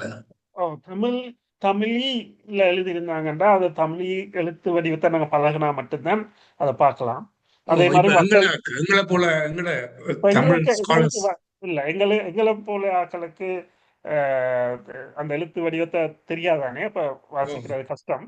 ஆனால் இப்ப என்ன செய்யறாங்கன்னு சொன்னா, நான் பார்த்தேன் சில பேர் சில கம்ப்யூட்டர் டூல் செய்திருக்கிறாங்க. அந்த டூல்ல நீங்க இப்பத்தைய தமிழ்ல எழுதுனீங்கன்னா அது என்ன செய்தாண்டா அப்படியே அது வட்டெழுத்து, சதுரெழுத்து, வட்டெழுத்து, தமிழ் எழுத்துல தருது. அப்ப அதுக்கு வைஸ் வர்சாவும் இருக்கு. நீங்க இதுல எழுதுனீங்கன்னா இப்பத்தைய தமிழ் எழுத்துல தருது. இப்ப என்ன மதுரை காமராஜர் பல்கலைக்கழகத்துல ஒரு ரிசர்ச் ஒன்று செய்யறாங்க, ஒரு டீம் வந்து. அவங்க என்ன செய்யறாங்கன்னா, அந்த கல்வெட்டு இருக்குல்ல, கல்வெட்டு எழுத்துக்களை உங்களோட மொபைல் போனை கொண்டு போய் பிடிச்சால் அது அப்படியே அதை மொபைல் போன் அதை வாசிச்சு இப்பத்தைய தமிழ் எழுத்துக்கு மாத்தி தர்ற மாதிரி செய்து வச்சிருக்காங்க. அப்ப அந்த டூல்களை வச்சுக்கொண்டு நாங்க அந்த காலத்துல உள்ள எழுத்து இருந்தாலும் இப்ப படிக்கலாம். ஆனா இதுகளை இப்படி மாத்தி அமைத்தது இந்த இலக்கணத்தை, பழைய இலக்கணத்தை திருப்பி மாத்தி இன்றைய இலக்கணத்தை கொண்டு வந்தது யாரு? தொல்காப்பியத்தை யாரும் மாத்தல. ஆனால் இல்ல, ஒரு ஆள் யாரும் இதை படிச்சுத்தானே அதை மாத்தி இருக்கணும். எங்களுக்கு இப்ப வாசிக்கத்தக்கதாக தொல்காப்பியம் வந்தது. எழுத்த மாத்தி இருக்கணும் சொல்றீங்களா? எழுத்து வடிவத்தை அதுதான் நான் முதல்ல சொன்னேன். இப்ப என்னன்னா, ஆரம்பத்துல கிறிஸ்துக்கு முன் 7ஆம் நூற்றாண்டுல இருந்த அந்த அந்த தொல்காப்பியம் எங்கட சங்க இலக்கியத்துல அதுல சாயல் இருக்குது. அதே மாதிரி சங்க மருவிய காலத்து எழுத்துலையும் அதுல சாயல் இருக்குது. அது எனக்கு விளங்குது டாக்டர். நான் கேட்கிறேன் என்னென்றால், அந்த பழைய தமிழை இப்ப நான் திருக்குறளை பார்த்திருக்கிறேன். திருக்குறள் எழுத்து ஒரு தமிழர்களையும் வாசிக்க முடியாது. இதுக்கென்று நிபுணர்கள் இருக்கிறாங்க. ஐரோப்பியர்கள் தான் வந்து எங்களுக்கு அதை மாற்றி தமிழ்ல அமைச்சு தந்தவங்க. அவங்க வந்திருக்காட்டி எங்களுக்கு திருக்குறள் கிடைச்சிருக்காது. அதுதான் நான் சொல்ல வரேன். திருக்குறள் எழுதுன தமிழை வாசித்து விளங்குறதுக்கு எங்களை தமிழாக்கள் ஒருத்தரும் இருக்கல்ல. இல்ல அது பாசிபிள் இல்ல. ஏனென்று சொன்னால், இப்ப பாருங்க, தமிழில இருந்ததை வட்டெழுத்துக்கு மாத்தி இருக்கிறாங்க. அது தமிழாக்கள் தான் மாத்தி இருக்கணும். தமிழாக்களுக்கு விளங்குதோ அப்படி எப்படி? அதான் சொல்றேன், வட்டெழுத்துல உள்ளத சதுரெழுத்துக்கு மாத்திருக்காங்க. அது தமிழாக்கள் தான் மாத்திருக்கணும். பிறகு சதுரெழுத்துல இருந்ததைத்தான் இந்த இவங்கள் யார், உவே சாமிநாதரும் தாமோதரமும் சேர்ந்து அதை வாசிச்சு அதை அப்படியே இப்பத்தைய தமிழுக்கு பிரிண்ட் கொண்டு வந்திருக்காங்க. அது தொல்காப்பியம். திருக்குறளை பொறுத்தவரை இதே மாதிரி வந்து அந்த ஏடு இவருக்கு தான் கிடைச்சது. யாருக்கு? எலிஸ். அவர் தான் அதை பிரிண்டிங் கொண்டு வர. அப்ப அவருக்கு கிடைக்கலாம் சதுராலயத்துல இருந்து அதை பிரிண்டிங் கொண்டு வர. அது திருக்குறள். ஆனால் தொல்காப்பியம் இவங்க 2 பேரும் தான் அதை செய்தவங்க. டாக்டர், நீங்க முந்தி சொன்னீங்களோ 200 years தான் ஒரு ஏடு இருக்க வேண்டும். வெளியே கொண்டு மாத்தி கொண்டு வந்து வேண்டும். மாத்தி கொண்டு ஸ்டார்ட்லயே சொல்லிட்டீங்க நீங்க. அது சொல்லிட்டேன். மற்றது எங்களுக்கு கிடைச்ச அந்த 11 நூல் கணக்கு, அந்த சங்க இலக்கியங்கள் எல்லாத்தையும் இவர் தான் தொகுத்து தமிழுக்கு மொழிபெயர்த்தார். தமிழுக்கு என்ன அந்த சதுரெழுத்துல இருந்து இப்பத்தைய தமிழுக்கு பிரிண்ட் பண்ணவர் இவர் தான். அதனாலதான் இவரை நாங்க தமிழ் தாத்தான்னு சொல்றோம். பேர் என்ன? தமிழ் தாத்தான்ற சொல்றவர பேர் என்ன? உவே சாமிநாதன். சுவாமிநாதன். எஸ். இப்ப நீங்க சொல்றீங்களா அந்த தொல்காப்பியம் ஒரிஜினல் காப்பீஸ் ஒரு இடங்கள்ல இருக்காண்டு இந்தியாவுல, அத போய் வாசிச்சோம்னால் நாங்கள் அது எங்களுக்கு விளங்குமா? எங்களுக்கு வாசிக்க முடியுமா அந்த தமிழ, பிராமி தமிழ? அதான் சொல்றேன், அது சதுரெழுத்துல இருக்கும். அதுக்கு டூல் இருக்குது. நான் இப்ப சொன்னேன், சாஃப்ட்வேர் டூல்ஸ் இருக்குது. இதை கொண்டே வச்சு வாசிச்சீங்கன்னா நாங்க வாசிக்கலாம்.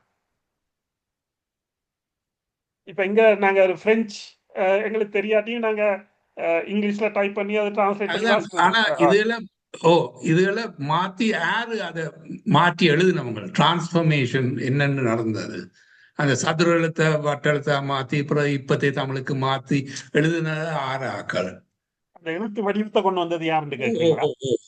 யாரு அதை மாற்றியோ ஒரு தமிழ் கான்ஸ்டிடியூஷன் ஒரு ஒரு தமிழ் ஒரு மூவ்மெண்ட் ஒன்று இருந்திருக்கணும். அப்படித்தான் அதனாலதான் அந்த எழுத்து வடிவங்கள் அப்படி மாறி மாறி மாறி மாறி வந்ததுக்கு காரணம் என்ன. நீங்க பாத்தீங்கன்னா இப்ப நம்ப சிஸ்டத்தை எடுங்க. உங்களுக்கு தெரியும் தானே கிரேக்க நம்ம ரோமன் எழுத்துக்கள் தெரியும் தானே. ரோமன் எழுத்துல ஒரு 5000 எழுதுறேன்டா உங்களுக்கு எக்கச்சக்கமான லெட்டர்ஸ் வேணும். ஆனால் இப்ப நாங்க பாவிக்கிற எழுத்துல 0 இருக்கிறதால எங்களுக்கு 5000 எழுத 5 சைபரும் போட்டா வந்துடும். இப்ப இந்த நம்பர் சிஸ்டம் வேற எங்கேயுமே இல்லை.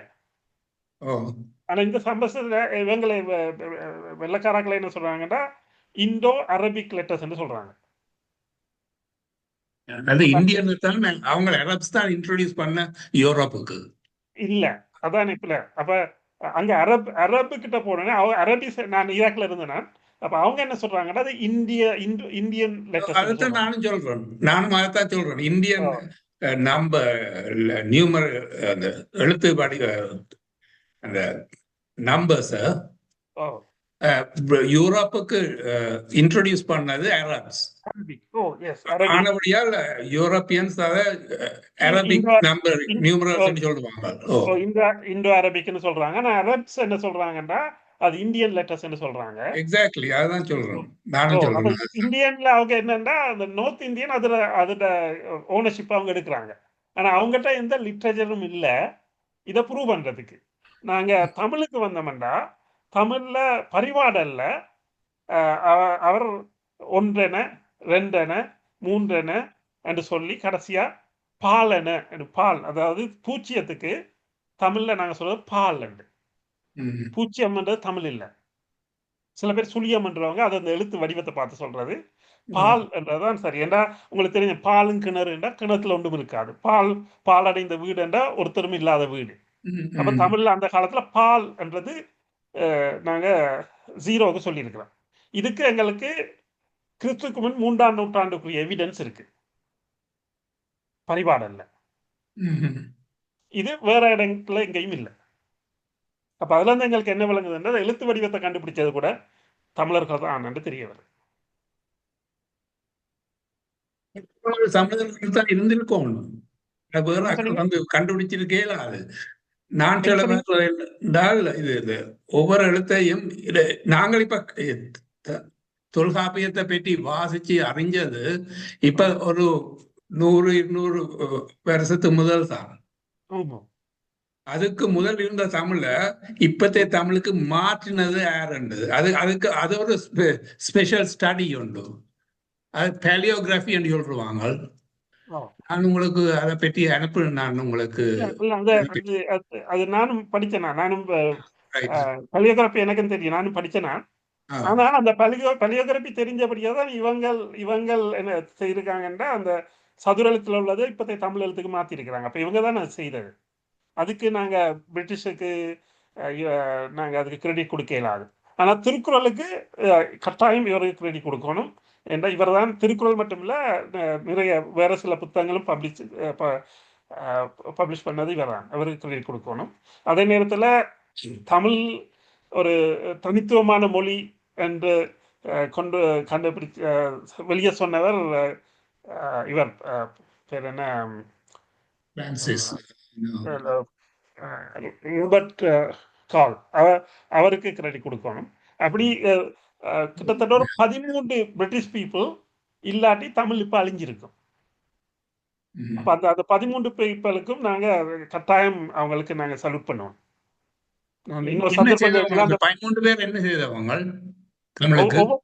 ஒவ்வொருத்தரும் ஒவ்வொரு வேலை செய்திருக்காங்க. இப்ப நீங்க இவர் எடுத்தீங்கன்னா கன்ஸ்டன்டினோ எடுத்தீங்கன்னா ஒரு 33 புத்தகங்கள் தமிழுக்காக எழுதியிருக்கிறார். இட்டாலியன். அதே மாதிரி இன்னொரு ஜெர்மன், அவர் தான் முதல் உலக இந்தியாவிலேயே முதல் தமிழ்ல முதல் வேற மொழியில இருந்து தமிழுக்கு என்ன சொல்றேன், இந்தியால பிரிண்ட் பண்ணப்பட்ட முதல் புத்தகம் தமிழ் புத்தகம். அது அந்த அந்த புத்தகத்தை பிரிண்ட் பண்ணவர் இவர் தான், யார், ஒரு ஒரு ஜெர்மன். அது ஜெர்மன் மியூசியத்துல இருக்குது. அப்படி அப்படி பேர் தமிழுக்கு. இப்ப இலங்கையில ஒரு சாமுவேல் என்று சொல்லி ஒரு ஒரு வெள்ளக்காரன் இருந்தவர். இப்ப நாங்க படிக்கிற மெடிசின்ல படிக்கிற புத்தகங்கள் இருக்கு, பெத்தாலஜி, பயோகெமிஸ்ட்ரி, அது அவ்வளவுமே தமிழ்ல டிரான்ஸ்லேட் பண்ணது அவர் தான். அப்படி தமிழுக்காக கிட்டத்தட்ட நான் சேர்த்ததுல 13 பேரை நான் கண்டுபிடிச்சிருக்கேன். அவங்க தமிழுக்கு பெரிய தொண்டு ஆற்றிருக்காங்க. அதாவது செக்கோஸ்லோவாக்கியன் ஒரு இப்ப கிட்டடியில ஒரு பேர் எனக்கு தெரியல. அவர் தான் கணக்க கண்ட்ரிபியூட் பண்ணது தமிழுக்கு. செக்கோஸ்லோவாக்கியன், செக் எனக்கு தெரியல. நான் அறிஞ்சதுல இவர் இவர் இப்ப எனக்கு யாரையும் ஓட பண்ண சொன்னீங்கன்னா இவரை தான் நான் நம்பர் 1 சொல்லுவேன். எனக்கு இவரை நல்லா பிடிக்கும். ஃபர்ஸ்ட் தமிழ் பிரிண்டட் புக், அதுங்க பேர் என்ன? தம்பிரான் தோத்திரம் உண்டு. அது இவரை யார், ஏசுநாதர பற்றி எழுதின ஒரு புத்தகம். ஒரு சின்ன புத்தகம் தான், 19 20 பக்கங்கள். ஒரே ஒரு புத்தகம் தான் இருக்குது இப்ப. என்ன பேர் அதுக்கு? தம்பிரான் வணக்கம். ஜெர்மன்ல தான் இருக்கா. பேர் என்ன சொல்லுங்க. தம்பிரான் வணக்கம். அந்த ஆத்தர் பேர் என்ன? ஆத்தரோட பேர் நான் மறந்துட்டு நான் உங்களுக்கு எடுத்தேன். அடுத்த கிளாஸ்ல நான் தான். அப்படி நிறைய யூரோப்பியன்ஸ் தமிழுக்கு நிறைய செய்திருக்காங்க. இந்த காலத்துக்கு பிறகு கொஸ்டின் மார்க் போட்டிருக்கேன். இந்த காலத்துக்கு பிறகு அந்த யூரோப்பியன்ஸ் வந்து இல்லாட்டி தமிழ் அழிஞ்சிருக்கு.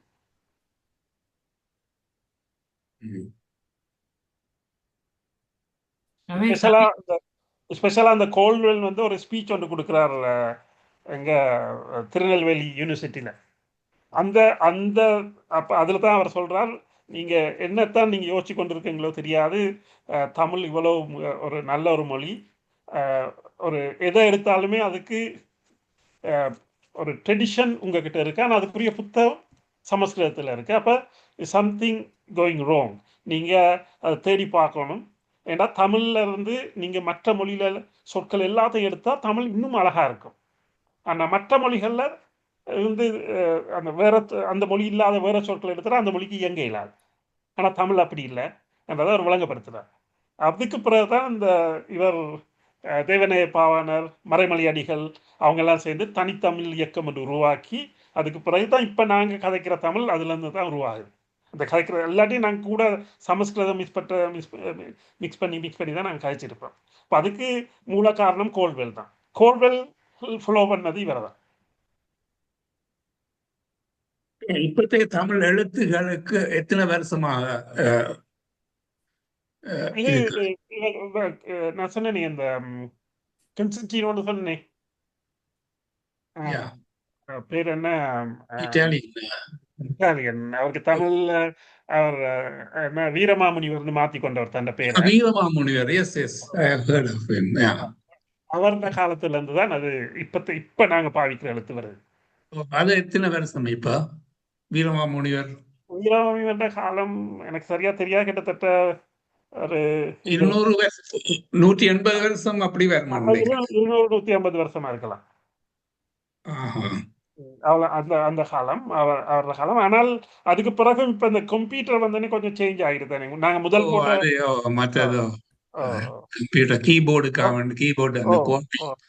அதுதான் தமிழ் அழகு. தமிழ் என்ன செய்ய முடியல, தனக்கு ஏற்ற சந்தர்ப்பத்துக்கு ஏற்ற மாதிரி தன் வடிவத்தை மாத்தி கொண்டே வரும்.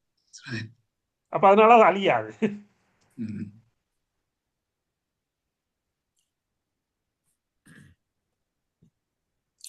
மாஸ்டர், இந்த மெசேஜ்ல ஒரு கேள்வி இருக்கு. என்னது? 4 இருக்குன்னு. How can we get the past class? கடைசி கீழே பால் கிணறு ஒரு உதாரணமாக தெரிந்தால் கூறுங்கள். என்ன பால் கிணறு, வேறு உதாரணங்கள்? பாலடைந்த வீடுன்னு சொல்லலாம். பாலா போனவன் சொல்லுவோம்ல, ஏண்டா அவனுக்கு ஒன்றுமே இல்லாம போனவரை இவன் பாலா போயிட்டான்னு சொல்லுவோம்.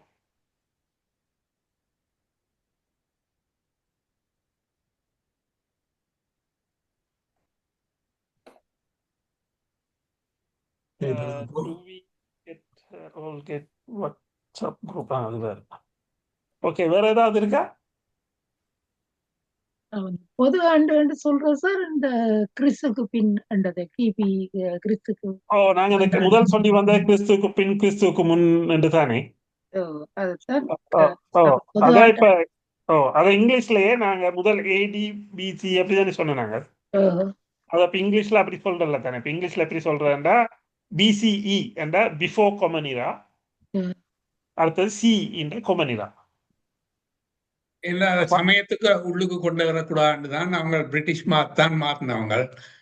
தனி இது உலகத்து எல்லா நாடுகளும் இப்ப புத்திஸ்ட் கண்ட்ரிஸ், இந்து கண்ட்ரிஸ் எல்லாம் இருக்கிறோடையால் அவங்கள காமன் கொண்டு வந்தவங்க. கிரைஸ்ட் விட்டுட்டு காமன் கொண்டு அதைத்தான் நான் மூன்று போட்டுக்கின்ற பொது ஆண்டு.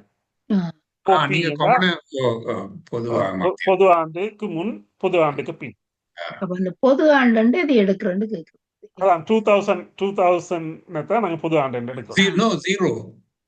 ஜீரோ தான் பொது ஆண்டு எடுக்கணும். அதுல இருந்து அங்கால மேல போறது பொது ஆண்டுக்கு முன், கீழே வாரது பொது ஆண்டுக்கு பின்.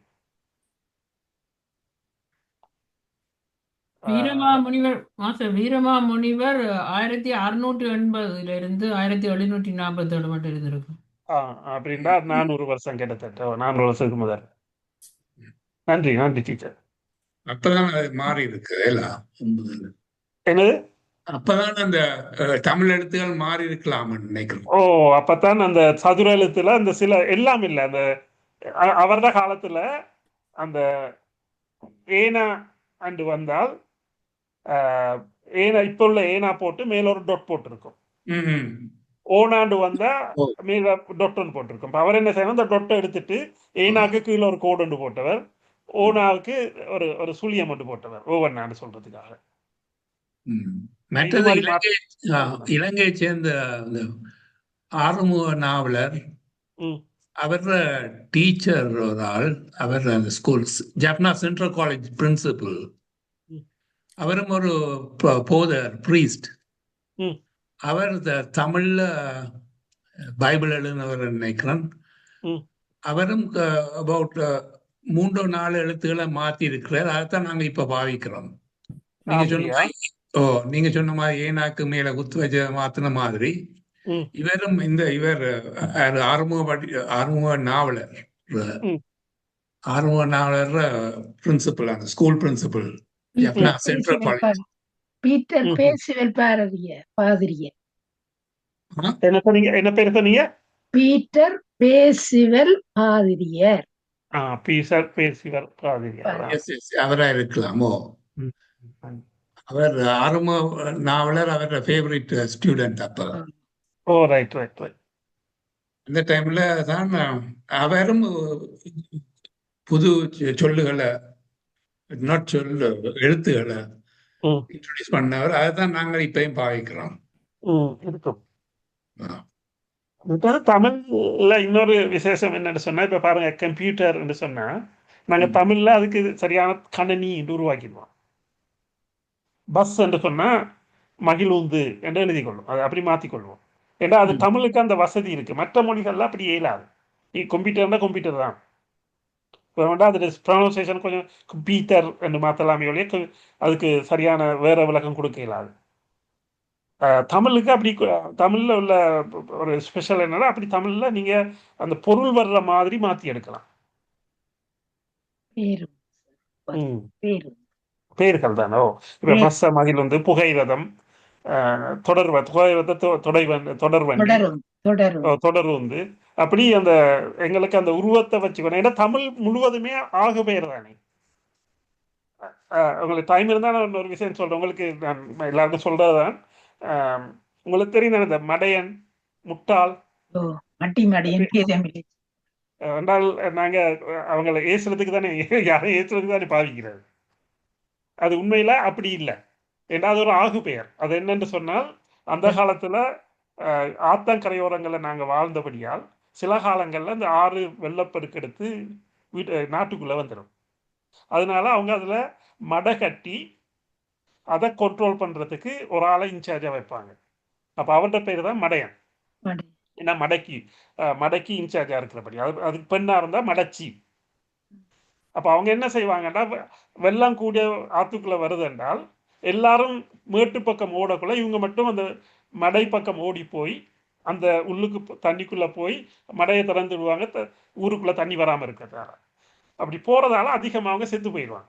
அதுக்காக தான் ஆத்தங்கரையோரங்களில் காவல் தெய்வம்னு சொல்லி அவங்கள தான் நாங்கள் தெய்வங்களை வச்சு கும்பிடுறது. அப்போ அதை இவங்க எப்படி மாற்றிட்டாங்கன்னா, பாரு எல்லாரும் தப்பிக்க விடுறான், இவன் போய் சாக போகிறான் மடையன் என்று சொல்லி மடையன் என்றது பேர் முட்டாள் மூளை இல்லாதவனுக்கு சொல்ல மாதிரி வந்துட்டு. அப்படி அந்த எங்களோட தமிழ் சொற்கள் எல்லாமே கூட ஆகு பெயரால் வந்தது. அதனால தான் எங்களுக்கு புது சொற்களை எங்களால் உருவாக்கக்கூடிய இருக்கு. மற்ற மொழிகள் அப்படி இல்லை.